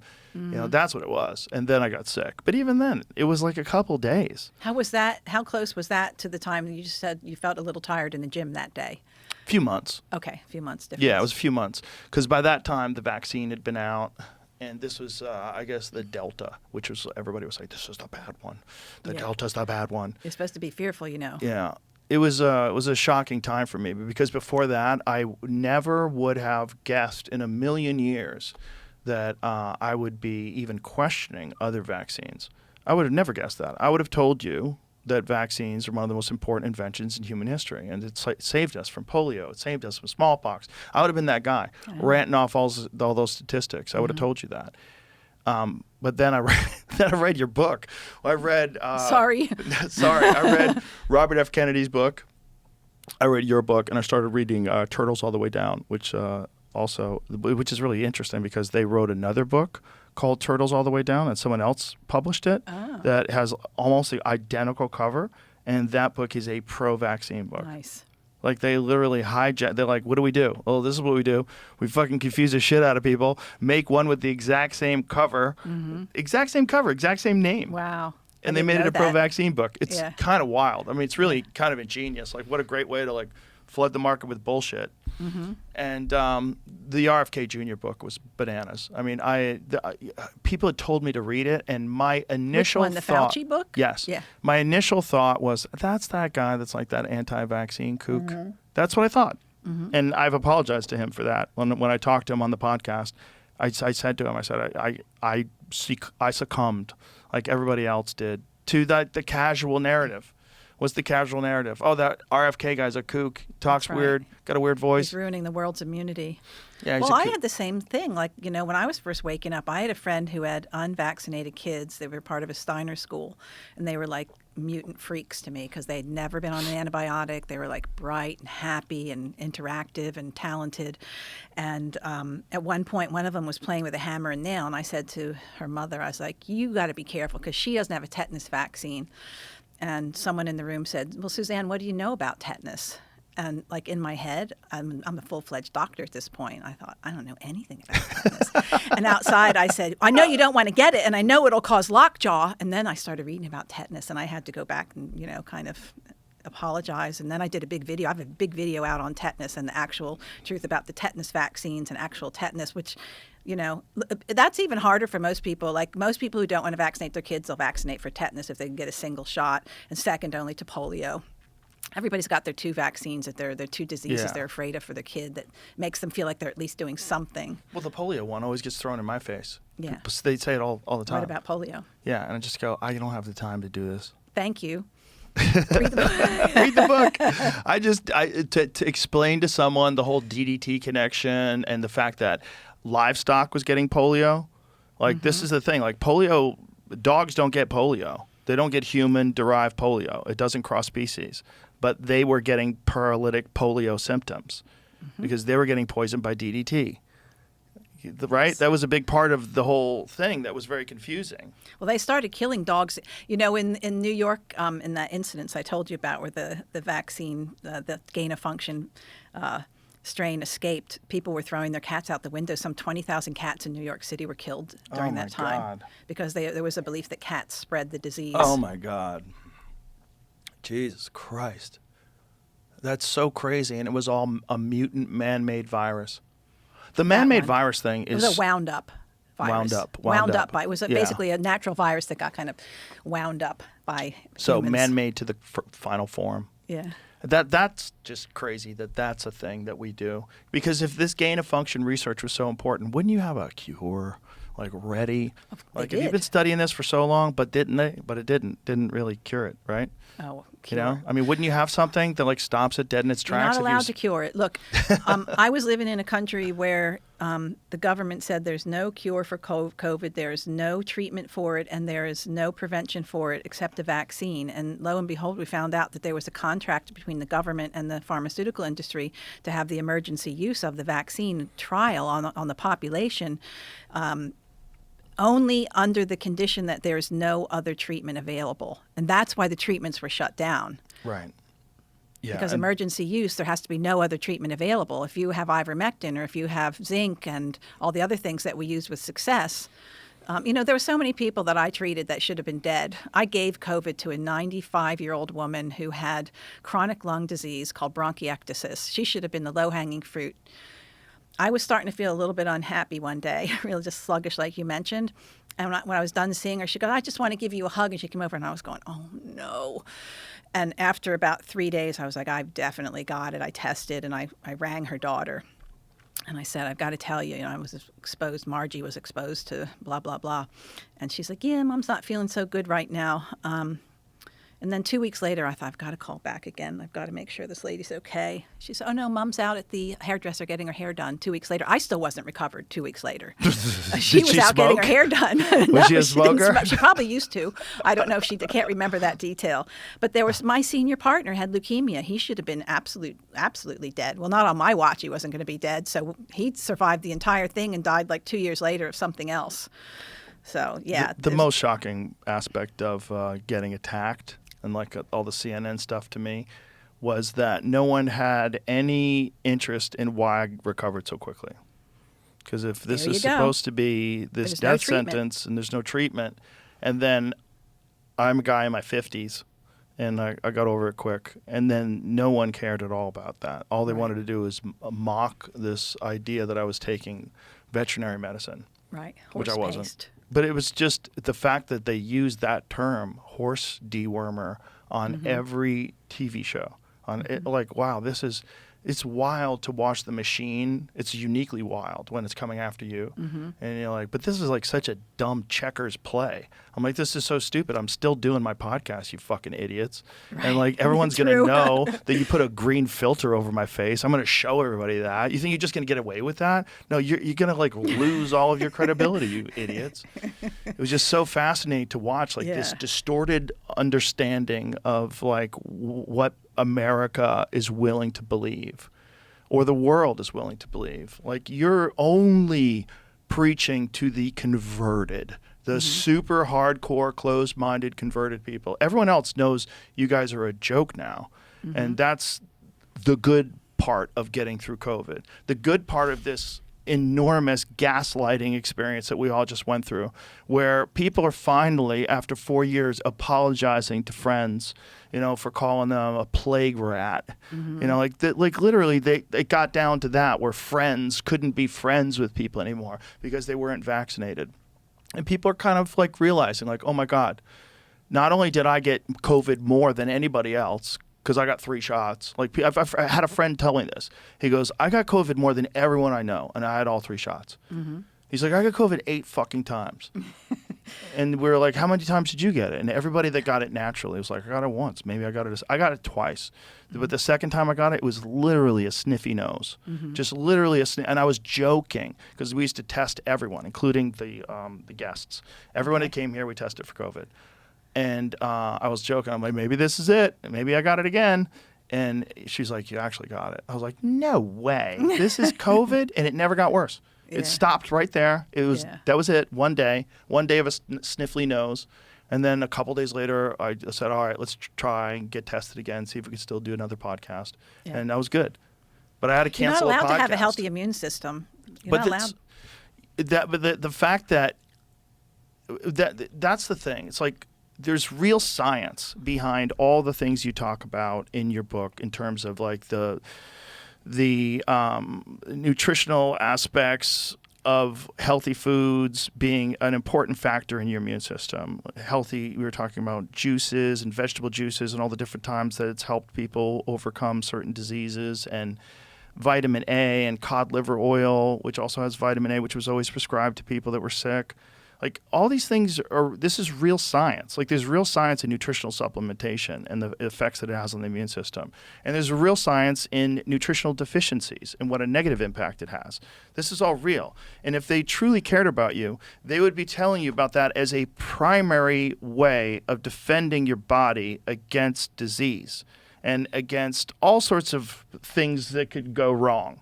All sorts of things. Like, get fit, eat healthy, and you're above everything. Take supplements, you're above everything. Like, you're in the top 1% of people that are going to do great in life when it comes to getting sick. Just that. And because most people don't do that. So you have like, what percentage of people like really eat healthy and really try to exercise on a regular basis? Is it even 10? Is it even 10% of us? It depends. I get maybe what state you live in. Let's just have a guess nationwide and see if there's a chart, see if there's a statistic. Let's guess what percentage of people eat healthy, take vitamins, and exercise regularly. I say 10%. What do you think? Yeah, it could be because you still got your teenagers and your young college students that are in sports and things like that. A lot of older You'd people hope are they would more, qualify. yeah, but a lot of people, like, even though they have a hard job, they still realize, like, I got to go to the gym before work and just get it in, because if I don't, I won't have any energy. I'm better off this way. I know it sucks, but just do it. There's like people in it that have enough discipline to do that. So I would give it, I think it's 1 out of 10. That's what I think. What do we got, Jamie? I mean, this is impossible. Yeah, it's a little bit impossible. What about AI? Run that shit through ChatGPT. I'm just. How are you going to get the answer is my point, not like. Well, let's see what What Chat- percent Someone's of gotta- Americans People have to work honestly out? answer the question in a poll that they're. Well, let's ask ChatGPT just for a goof. My point that ChatGPT has to find the answer somewhere. Right. But The let's see answer what doesn't she ex- says. Well, okay. Well, hold on. Let's just for funsies. Let's just say. I know right out of the gate, the answer is that 86% people take vitamins and supplements, which is 4 in 5 American adults. Is that real? That's good. If that's true, that's really good. I wouldn't think that's true though. I don't buy that. That's what I'm trying to say. Yeah, I don't buy that. That's written by a supplement company. Yeah, and what supplements and how, sometimes you can overdo. You do a hair mineral analysis on people, and sometimes you find things that are, pretty shocking in terms of that came from supplements. You can overdo it with even selenium. Sure. You can end up with big problems. So There's also a problem with cross-contamination. One of the things that we found out when we were selling Alpha Brain is that in the beginning, when we would hire a lab to make the formula for us, like, so you have like a list of ingredients, and then they put together this thing, which is a nootropic. We'd find stuff in there that we didn't have in there. There you go. And it was from their bins. So they didn't clean their bins. So it's like, why is vitamin B12 in this? Like, why is this in that? Why is that? And it's just because that's the same manufacturing place where they Interesting. make all kinds of stuff, creatine and It all doesn't kinds say of how it got supplements. the answer, but it says less than 10%. Okay, likely less than 10%. Okay, if you're talking Doing all about people who consistently do all three, it drops significantly. Less than 10%, maybe even closer to 3 to 5%, depending on how strict your definition of healthy is. Yeah. That's Doesn't say so. what got the we're answer. That's what talking- that was a good guess. We're talking about adults here, presumably, but one of the facts is that the foundation that your immune system is created and developed in is probably, if not as more important than that, and that is being born the vaginal birth versus a C-section. Not putting down people who've had C-sections. I'm just saying the science shows that there is a distinct difference in C-section babies' immune systems versus non-C-section. There's a distinct difference in breastfed babies versus non-breastfed. And there's a distinct difference in babies whose mothers have a healthy diet and breastfeed versus mothers who don't have a healthy diet and breastfeed. So that foundation actually makes your gut grow normally, which is a large part of your immune system. It colonizes your gut because the bacteria from your mother's gut goes into your gut, goes in from her gut through her lymph system into her breast and then into your gut. And so all that foundational stuff is something not to be ignored because it's going to make you deal with diseases better. And if you have to get vaccinated, it's going to make you deal with vaccines better, even as a child. Not that I'm in favor of that, but I'm just saying if you want to set things up as solidly as possible to be able to take that insult. The problem is we don't know 20, 30, 40 years later what the associations are between, bone diseases, skin diseases, cancers, autoimmune diseases. We have some clues. I have some clues that nobody wants to look at. But we've got this long-term problem that nobody looks at. Long-term effects of lifestyle, of vaccination, of even SV40. There was one study that started tracking 1,000 SV40 people that they knew were infected with SV40 looking for diseases later in life, and they stopped it after 19 years. Again, axed. When they still had over 700 people left in the study because they said too much time had gone by. Well, the fact of the matter is that's when the study should have started.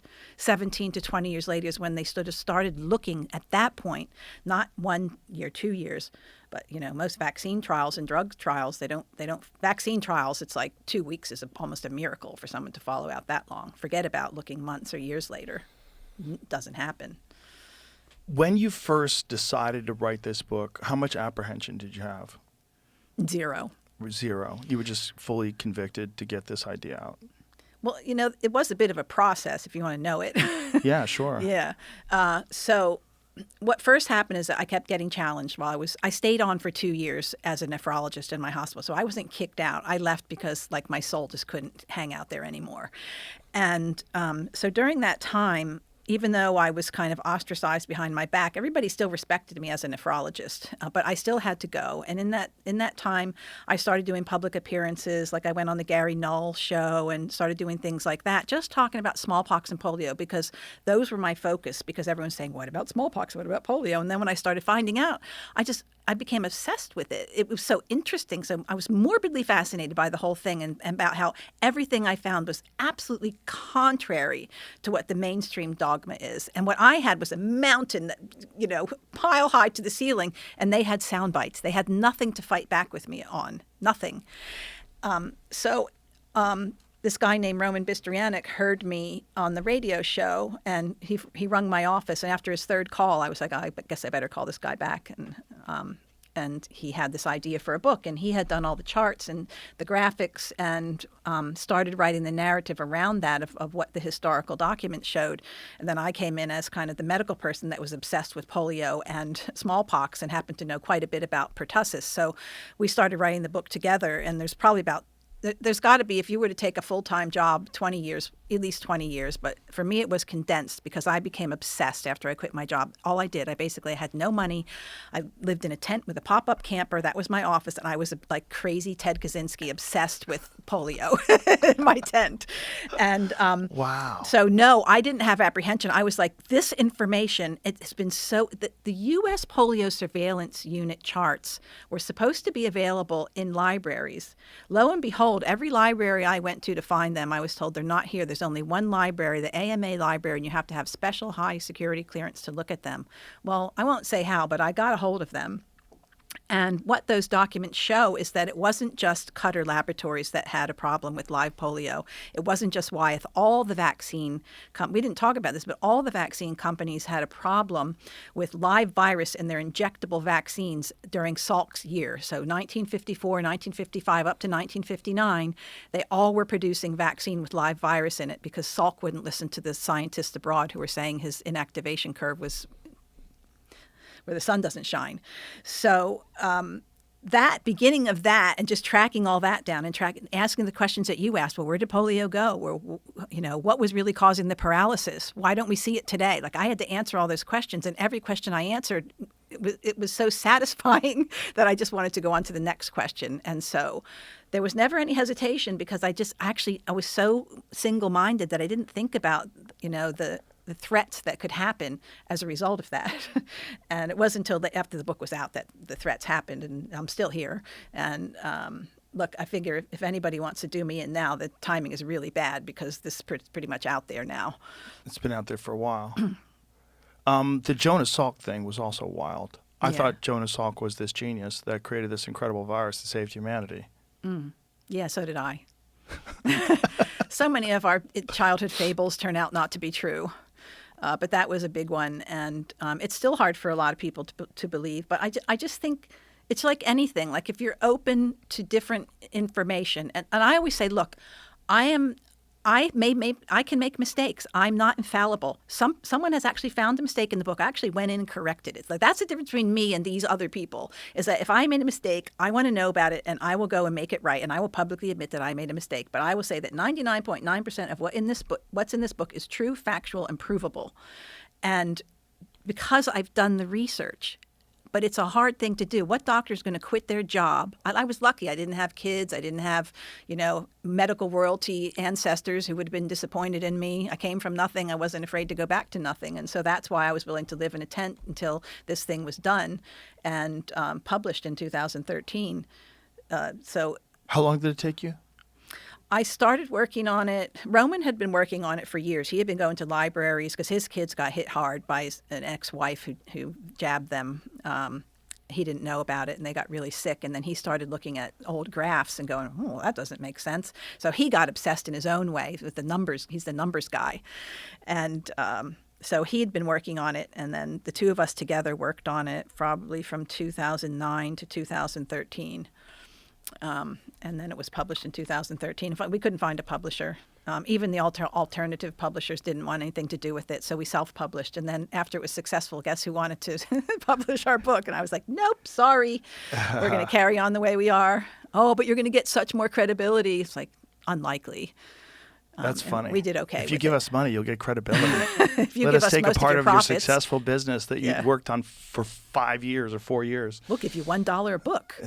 That would be sweet. Yeah. What a great deal. And then I'll have prestige behind my name. Yeah. Yeah, I've been published by a real company. When was the last time you looked at a book and said, let me check who published this? Exactly. You right. know, maybe make sure. Somebody recommended this book, but Self-published. It's all I lies. have never heard of this publisher. This is outrageous. What's that there? Forbidden Science. Oh, Jacques Vallée. Okay. Jacques Vallée is probably the most interesting UFO researcher that I've Okay. ever talked to. He's the guy that was, you remember the French scientist? Do you remember Close Encounters of the Third Kind? Did you see that movie? A long time ago, but Long yeah. time ago. Do you remember there's a French scientist on the grounds coordinating with the army and explaining to everybody what's going on? Okay. That French scientist is modeled after this guy. This Okay. guy's been following UFOs since like the 50s or the 60s? Do you say the 50s? Like a long time. He's an older gentleman, but he's fascinating. Okay. And he's very rational. Like when he talks about it, it's like he is very objective in what's nonsense and what's true and what we can't explain. It's a fascinating Yeah. subject. I think similar threads would run through his experience, definitely. Oh, I'm Forbidden sure. Science. Yeah. Yeah. Well, for the longest time, it was a ridiculed subject. It didn't have the same societal impact as being a vaccine skeptic or an anti-vaxxer. Right. Like with that pejorative, they've done an incredible job of scaring people into just falling in line. Because if you question it and someone said, "Oh, did you know he's an anti-vaxxer?" Right. That's I'm like, enough. That's it. That's all you need to hear, and you're going to get that after this podcast. And I've already gotten You're it. going to get it big time. I've gotten it already. Yeah. You They'll know, start picking apart my facts and they'll want to come on and dismantle. This is what always happens. I come in first, I tell my story, and then they bring in the experts who are able to take, without me being in the room, of course, because I can't be able to defend myself, and then let the public believe that everything I said was just one big sack of lies. Well, there'll definitely be the usual suspects that'll be doing that. Yeah. But has anyone ever tried to sit down with you and have a conversation publicly about this and refute it? Not that I can recall. No one's offered. Yeah, I have to say I'm not that interested in doing that because I just feel like, debate it's an actual skill to be a debater. People study debate and people Right. get really good at it. And I'm not a debater. Like if somebody wanted to debate me in writing, I would be happy to do that because then I could sit there and take my time, go through the references that I needed rather than having to, Right. That makes sense. have a the artillery Substack. ready, at me without having a shield, pretty Right, much. and there's an anxiety aspect to that, and there's a lot of adrenaline and emotions, and yeah, it's a skill. But I would do it only if we had a topic that was, basically agreed upon beforehand that we could both upskill on and use what we know as that debate point. But it usually just becomes character assassination. It does. Yeah. It does. It's super unfortunate, and it's really transparent when it's about a serious subject. Like, why do you have to attack someone's who they are, make it ridicule them, instead of just refuting the facts or laying out your case? It just doesn't make sense that anybody who's right would do that. That's not what you do when you're right. That's what you do when you're trying to ridicule people. And you're usually trying to ridicule people because you need an edge. It's like a bully. They're like, if you see fighters like a UFC fighter in his prime, like Anderson Silva is one of the greatest of all time. If someone got in his face and tried to intimidate him, it would be kind of hilarious because he was the best fighter in the world. Right. So he wouldn't even have to do it back. He could just Yeah. smile at you. And that's sort of the same here. When you're ridiculing someone, right off the bat, a bunch of ad hominems about that person, you're trying to diminish that person to set up your argument as being superior because you're the superior intellect. And you're doing that because you don't feel like you're on level playing field. Yeah. And so you want to try to do something to push them off, make fun of them in some sort of way, instead of just laying out your version of what reality is. Lay out your version if you're so strong. If you're so correct, it should be super easy to do. Well, just like in sports, it's the same here. It's like cheating is for losers. If you're a winner, you don't have to cheat. And that's the same with them. Like if their product is so wonderful that everybody needs it so badly, then why is there such? What they say is that we're too stupid to understand how they're saving our lives and how they. This is one of the big arguments that we really ought to touch on is that they say that our lifespan has improved as a result of medical interventions, when what we show in here, what other scientists have shown, is that it's about 3.5% of the contribution from medicine goes into our extended lifespan, 3.5% based on antibiotics, vaccines, et cetera. The rest of it was all about the revolution, the health revolution, the clean water, the shelter, the electricity, the child labor laws, ending. So the magic of medicine is not what people think, and it really traps a lot of people. Like I think there's a value to the medical field in terms of surgery and certain drugs, and if you have an organ failure, like absolutely. But why not? Like my Hippocratic oath said that I should consult, any consultant that will help my patient and keep the well-being of my patient stable.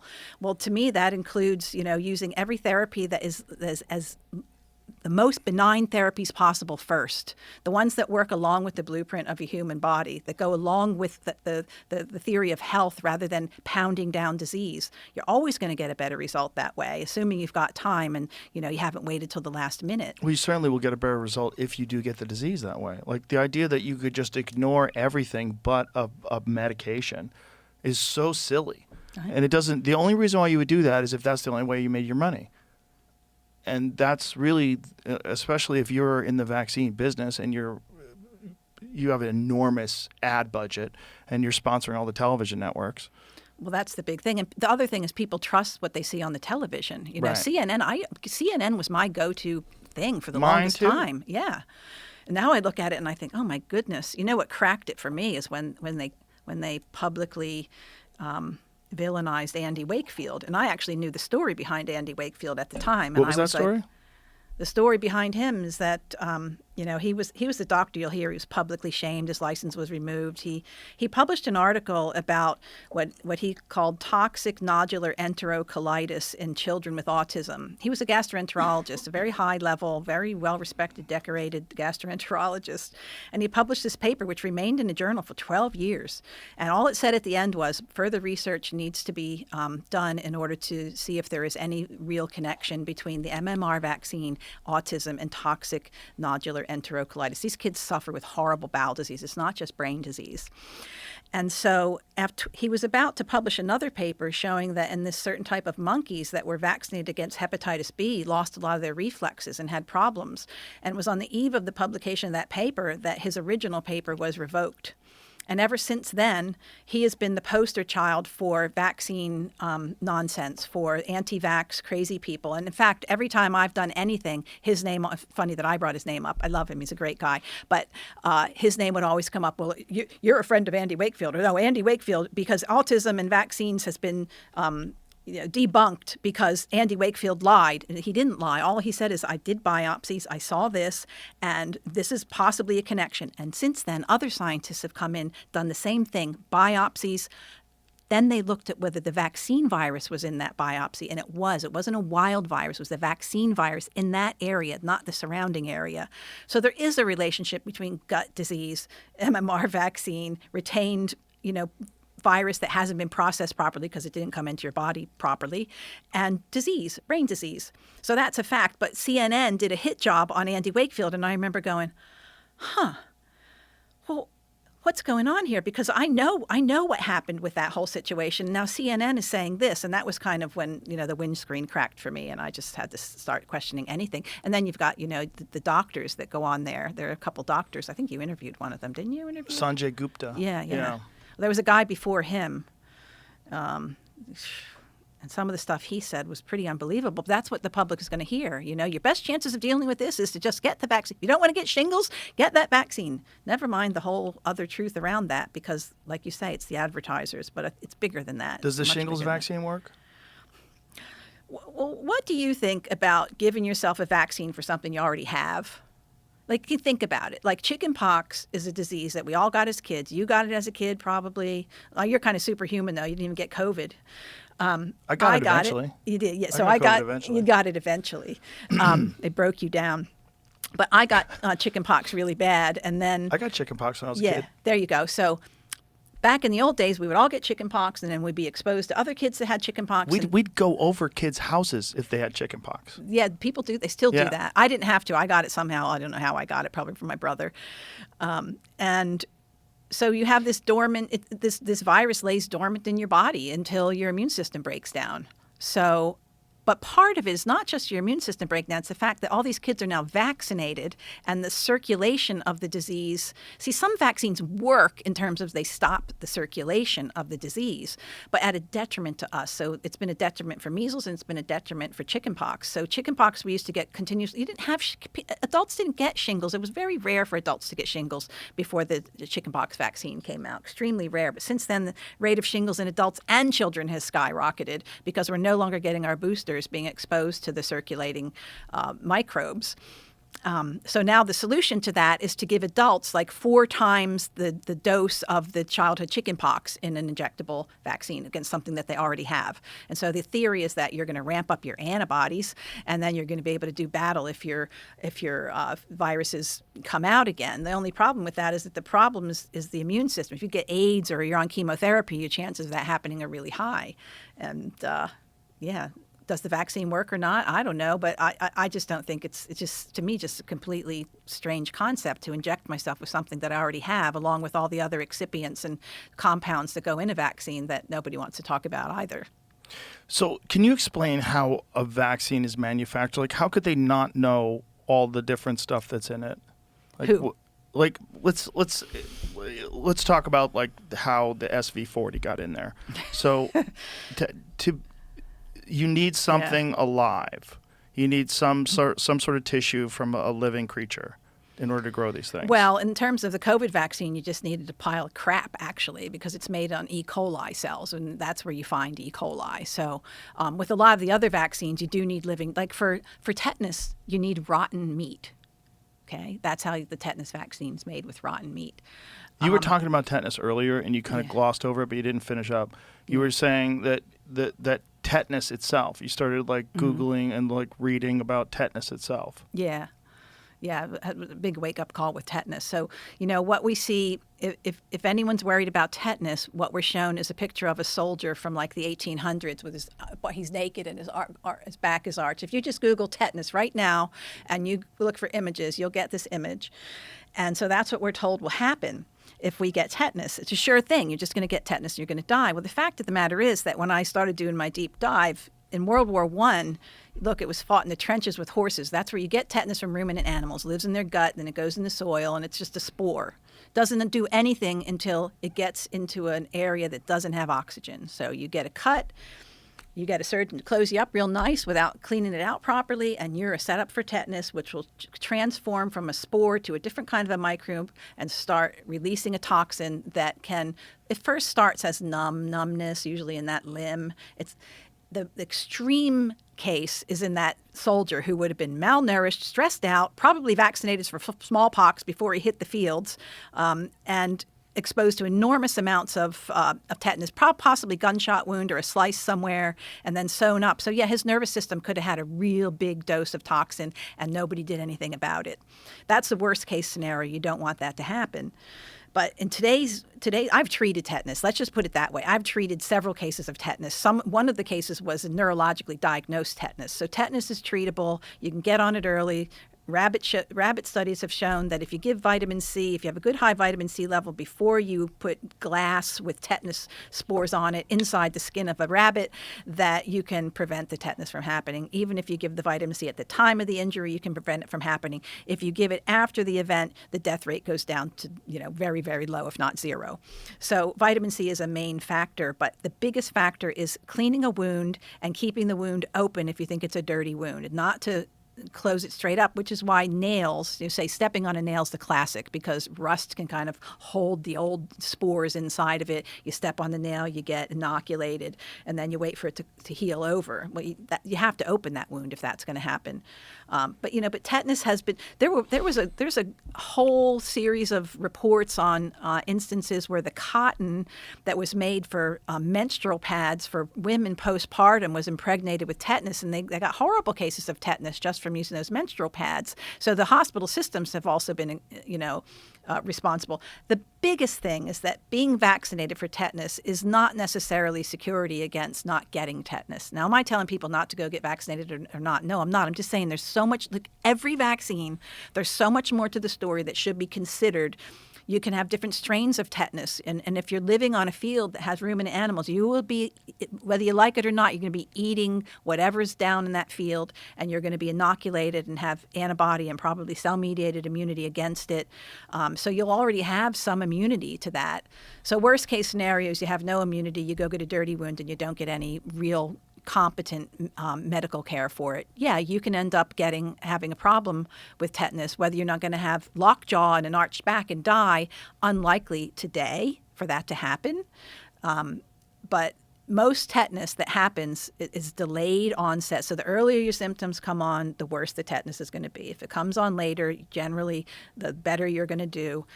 Treated with high doses of magnesium, high doses of vitamin C, local wound care. That's the best thing that you can do.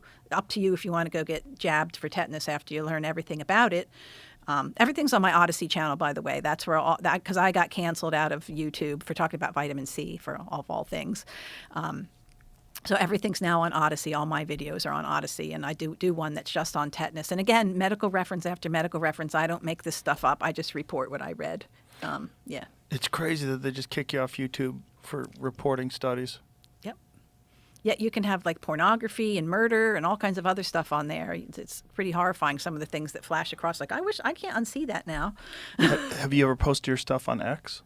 Yes, lots of stuff on X. Yeah. So most of this stuff is available there. Well, I got canceled out of Twitter when it was Twitter, and I could not make another account. It's like they knew where I was. They were able, even when I was using different phone numbers and different emails, I could not restore an account. They got your IP.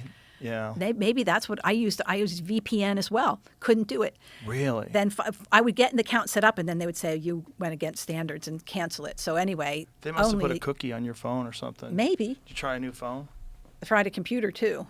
Wow. But I did finally get an account. I was able to open an account and get a blue check mark. But I've only got, don't have that many followers. I mean, I went from having over 95,000 to having nothing and now rebuild. They love that. They love to let us build ourselves up and chop us down and make us rebuild and What scatter. is your account? We'll help you out. It's Dr. Suzanne H7. DrSuzanne H7. Yeah. And I don't post my opinions about different things in the world or dog and cat pictures. Like, I post stuff about vaccines. I stay in lane as best as I can. So for you, was the COVID pandemic, was that like a big wake-up call for people to start reading your book? We've had pretty good sales. Like Roman keeps, because he does all the accounting, and he says we just have a good amount of steady sales, and once in a while we'll see. Like every time you mentioned the book, we had a little blip on it. During COVID, every time Bill Gates comes out and says something stupid, we have a big surge in our sales. So they actually help us when they say with their, we're gonna, if we vaccinate enough people, we can help depopulate. It's like, okay, and for whatever reason, our book sales go up. Well, when he starts talking about vaccine deniers and vaccine skeptics, whenever they started doing that, and the language that they would use was like when the president was saying, our patience is wearing thin. We've been patient with you, but our patience is wearing thin. And the White House prints this thing that if you're vaccinated, you did your job. Mm-hmm. But for those unvaccinated, you're looking forward to what did they say, a winter of... Oh, a dark winter. Yeah, of death and disease. Like, what? Dark winter was a tabletop exercise. Do you know about tabletop exercises? I do, but what is dark winter? So dark winter was one... You can explain tabletop exercises. That involves smallpox. Well, there are lots of them, but Johns Hopkins does... I have a whole PowerPoint on this too, but Johns Hopkins conducts a lot of them. They involve fictional scenarios where, there could be pandemics and terroristic depositions of toxins and chemicals and microbes that were manipulated in a lab, and then who in our society is going to respond and how they're going to respond, like the CDC and DARPA, and the news outlets are always utmost importance is the news outlets and the messaging that goes to the news outlets in these tabletop exercises. But Dark Winter was one that was a tabletop exercise after the World Trade Center thing, when we were pointing our fingers at Iraq and weapons of mass destruction, and a Russian scientist that, had weaponized smallpox and brought it to Iraq, which they never found, by the way. But because of that, that's why I was asked to get vaccinated for smallpox in 2003, was that dark winter thing that was going on.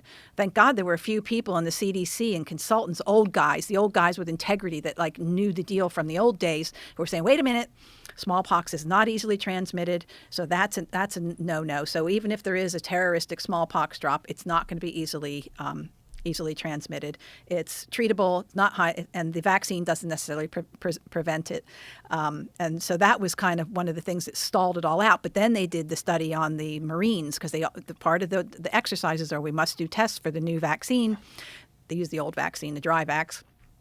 There were lots of problems with those military people. And then I was asked to sign a 63-page informed consent, basically saying that I understood all the problems that could happen to me, that I didn't have little kids in my life, that I wasn't going to be able to spread it. I would isolate after I got the vaccine. So they were ultra careful about this one, because they knew they were dealing with something that could get a very bad reputation. The reason they ultimately canceled it is because any doubts whether or not well-funded must not be allowed to exist. Because if we were saying, oh my gosh, we have this terrible smallpox vaccine, how did they do it back then? We have the same vaccine and people are getting really sick and dying and having cardiomyopathies, that's a problem. And so that's why the truth gets locked down over COVID. We know, look, you've seen the athletes dropping dead. You know about the cardiomyopathies and the pulmonary emboli and all that kind of thing. Nobody's talking about the stem cells that the newborn babies are born without. Nobody's talking about the fact that there are now death doulas to deliver dead babies. Like, that wasn't even a thing before. But I've got a friend that's a midwife who tells me that they are now creating a new field, which are midwives that only deliver dead babies. They do nothing else. They didn't need that before. COVID was an absolute nightmare in terms of obstetrics, gynecology, labor and delivery. A lot of midwives that got done and because they didn't get vaccinated, they don't even want to go back now that they can go back, because they don't want to have their good reputations of 100% of, normal births being dealing with what's being dealt with today in terms of the birth problems that are happening because of the actual vaccine itself. If it causes problems and blood clots in our circulation, what do you think it's going to do to a placenta that is pretty much all blood vessel? That's all it is. It's like a big blood vessel sandwich is what it is. And there was no studies that showed that it was safe to give to pregnant women, but yet they were saying that. Well, every influenza vaccine package insert says it's never been tested for carcinogenicity or mutagenicity in pregnant women, yet it's recommended every year for every pregnant woman, and every time they get pregnant or not, it's recommended. Same with the pertussis vaccine, give it to pregnant women. Never mind that it changes the immune reactivity of the infant. Nobody talks about these things. This is what I say when, It's like the truth is so much more complicated than the soundbite lie. The soundbite lie is what gets around the world 3 times. The science is settled. Science is settled. There's no debate needed, because the likes of me are so crazy and, whacked out, and, I'm trying to destroy the good order of the general public. Things Blood is like on that. your hands. Blood. Oh, that's a good one. I always love that one. Yeah, it's a fun one. I Yeah. like that one. Yeah. Yeah. Yeah, see if you can pull up Rational Wiki and Humphries. You'll enjoy this. I want to see the image of the guy with tetanus. Did you find that? There's a lot of them. Can I just see one? I want to see what it looks like when you're locked It's an up. old painting. Well, the one I saw was like AI one. So can I ask you, when you've treated people that have tetanus and didn't have the tetanus shot, or did they get tetanus and they had the tetanus Well, shot? the one that had the worst tetanus had lockjaw and had the tetanus shot. Like, as that comes up, Put in painting. Whoa. Put in artwork or Look painting. at that dead guy. But go up to that dead guy. Yeah, right there. That's not real? I mean, it looks real. It looks fake as shit. Does it? It does. Not to me, bro. It could be. But look he's clearly been in the hospital for a really long time. He probably got hospital-acquired tetanus. A bunch of kids. I don't want to put this on the screen. I'm just. Okay, Right. No, this but was that an artwork. image right there, what makes you think that that's fake? The It's very blurry. Yeah, that is weird. That part there looks definitely. It does look fake. Tattoos, I guess. Oh yeah, it's probably a bunch of Nazi tattoos. But if you put in painting soldier tetanus, then it will come up. Is that it right there? there? It is. First one right there. It's very famous. That's what's on the Wikipedia page as well. So this is So if that you don't want that to happen, If Joe. you do get tetanus and there is no antibiotics. This and is surely what will happen to you. Now today, how would you treat someone who got tetanus? Oh, there are antibiotics, that but mostly it's supportive care until, your therapy starts to work. So some people end up, if it's not dealt to in time, you can end up ventilated. But again, it's a theoretical problem, but if you get on it in time, that's certainly not been my experience. And so the ones that I've treated that haven't been vaccinated have had the easiest, mildest cases. But so your point is, I don't know. I've not done a large randomized controlled study. But what really important here is what you're saying is that even if you get the tetanus shot, if you step on a nail, like you could still get tetanus. Look, tetanus. In order to make tetanus immune globulin, which is another option, when say you have a cut and your magic tetanus shot doesn't work right away, then you can get an immune globulin injection that came from somebody who has had tetanus. Usually these are people who have actually had tetanus, not who have been and one of the donors that's in the literature that I use is somebody who has had natural tetanus despite having several vaccines. So no, the tetanus vaccine is not a guarantee against. It's like a severe tetanus. Yeah. That's right before you die. They call it severe. Yeah.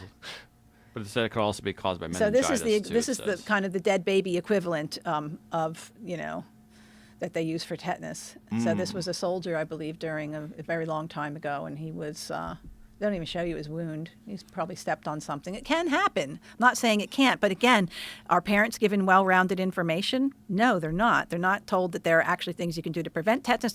So shouldn't they at least be told how to clean out a wound? Right. And not to let anybody sew it up. And secondary healing is a thing. Like some people get open heart surgery, and because they get infections, I've seen this happen. They just leave everything open and let it fill in on its own. You end up with a big scar, but they're still alive because the infection was able to heal from the inside out, or rather the wound was able to heal from the inside out. What you don't want to happen is a wound to heal from the outside, because then you're locking in dead tissue, which is a perfect setup. Tetanus loves dead tissue, which is why they use dead, rotten meat to grow the vaccine. Oy. Toxoid. What is it like to have your entire view of medical history do a 180? Like, what is it like to be a practicing doctor and someone who never would have imagined this until you faced these forces it's kind trying of exciting, to get you to actually, because during my medical residency, like towards the end of it, I just thought one day, I'm not a healer. I don't know how to heal anything. I'm just prolonging people's lives, treating their diseases with drugs. Like I'm a glorified pharmaceutical technician. I realized that one day. And I was like, I'm not a surgeon. I can't do surgery. So I write prescriptions. I do diagnoses and I write prescriptions. So I decided to go into a field where people really needed prescriptions. Like if you don't have kidney function, you're on dialysis. Like that's one of the glories of medicine. Like you can prolong people's lives. I really enjoyed that. But then after I left completely and started studying real physiology beyond what I learned in medicine, look, I'm learning a lot of the stuff you're learning too, the nootropics and all that stuff that you talk about. Well, I'm learning about that I love it, actually. It's exciting. I've been liberated from a prison, essentially, from a stupid prison where my brain was locked down and I was told what to do and how to do it, and then watching the results. It would be one thing if the results were good, okay? But the results aren't good. Like we treat symptoms. We treat hypertension. Hypertension is a symptom. It's not a disease. Hypertension can come from lots of different things. That's just one case in point. So I really love being able to now have the freedom to look at the full human being and their physiology and look at them as an electromagnetic entity that has some chemicals and vitamins, and help them direct their body back towards the blueprint that it was designed upon.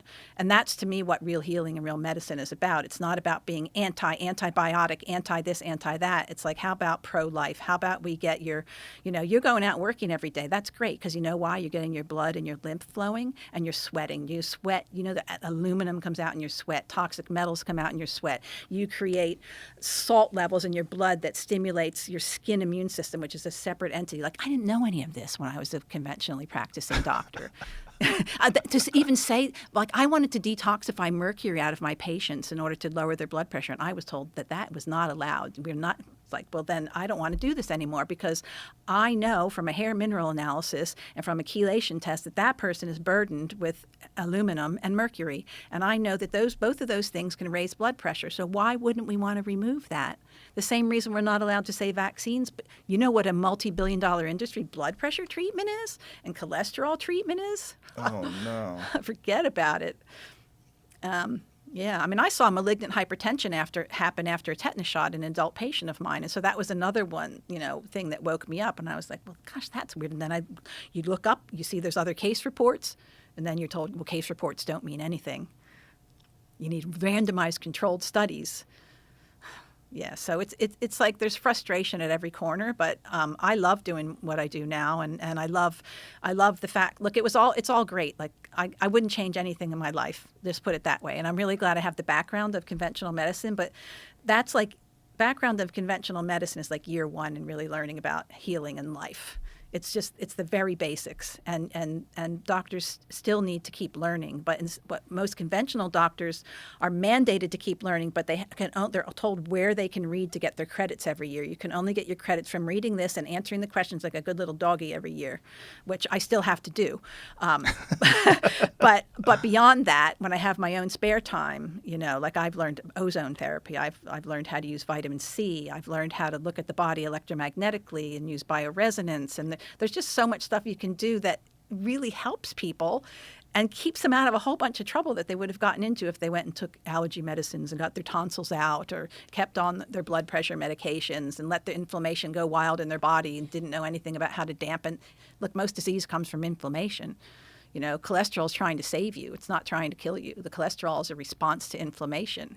It's like your fever is trying to save your life. It's like everything in medicine is about dampening down the symptoms that are trying to save your life. So it's like I look at it and I think, I can't believe I ever actually agreed upon that.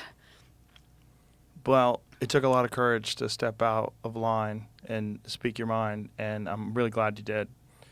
Because I hope more will realize that this is what a doctor's supposed to do. And you're not supposed to be a spokesperson for an industry that's pretty sociopathic, which makes some, great strides. Look, there's a lot of amazing orthopedic surgeons and eye surgeons and neurosurgeons. There's a lot of amazing work being done by medicine. But then there's also the pharmaceutical drug company, which when attached to that and to the money people, they want to make more money every time they can. Every quarter, they want to have a bigger quarter. They want a bigger house. They want a bigger jet. And they just keep going. And the way to get money is to get you to take their stuff. It's not to heal you. The way they really make money is to convince you that you're sick. And if that wasn't the case, we would have more medical freedom than we have, right? Right. Because we would have choices, we would have options, we wouldn't be told what we have to do to protect the public. You shouldn't be shamed for getting better from some other way. That wouldn't be a thing. I know. That wouldn't be a thing. Pretty crazy, isn't it? Yeah, it's pretty weird. Well, thank you very much for doing what you do and for writing that book, because it was a real eye-opener for me. I had no idea. I had no idea the history of these things. I had no idea the correlations between like when the vaccine was induced and when the death rates had already dropped down. I didn't know all that stuff until I read your book. Who gave you the book? I do not remember. I don't remember. Somebody recommended it. Okay. And you read it. Yeah. Cheers to you. Well, it's a page turner. It's I listen to it in my car too, and I listen to it in the sauna. It's one of those books that you kind of have to go over it a couple of times just to sort of digest it and go, wait a minute, hold on. Apple cider vinegar they were using to stop people from getting smallpox? Like, what the fuck is that? How is that real? Like, the doctors were saying that they were treating people with smallpox and they didn't worry about getting it because they were consuming apple cider vinegar multiple times a day. And it actually worked? That's what the reports showed. And even today, apple cider vinegar, it's had a big resurgence in terms of, keeping your gut pH nice and low so that you can digest your food better, which has downstream effects to everything. But it's also a fermented product. It's got a lot of benefits. Not just that, but even on the skin, it's like really great to put on chicken pox and probably smallpox as well. But if I may just direct people to dissolvingillusions.com, because if you just go to Amazon, you're not going to, there's two different versions of the book. There's the original one that you read, and then there's the 10th anniversary version that has 200 extra pages. And we delineate early on what the new pages, what the new chapters are, so you don't have to go read the old stuff if you don't want to. What do the new 200 pages cover? It covers tuberculosis. It covers one of the chapters I really love. It's toxic medicine of the past, all the different crazy treatments that I was telling you about. And then I added a whole bunch of the whooping cough, because more information came out after 2013. So we added that in. And then we published a second book, which is all full of doctor quotes from 200 years ago, because people say, why are you the only one? It's like, well, I'm actually not the only one. It's like back then, this was what was recorded from doctors and public health officials, which is probably 1% of what actually was said. And then we have hard to find vaccination tragedies, Royal Commission on Vaccination, timeline, and then we have rare documents at the back that has like the Encyclopedia Britannica, where they hired a very highly decorated, well-known, highly respected doctor to write a chapter on smallpox. And at the end, when he did what I did and basically looked at all the facts, he decimated the vaccine completely. So that you can't really find that very easily anymore. So this one is called the companion book to Dissolving Illusions.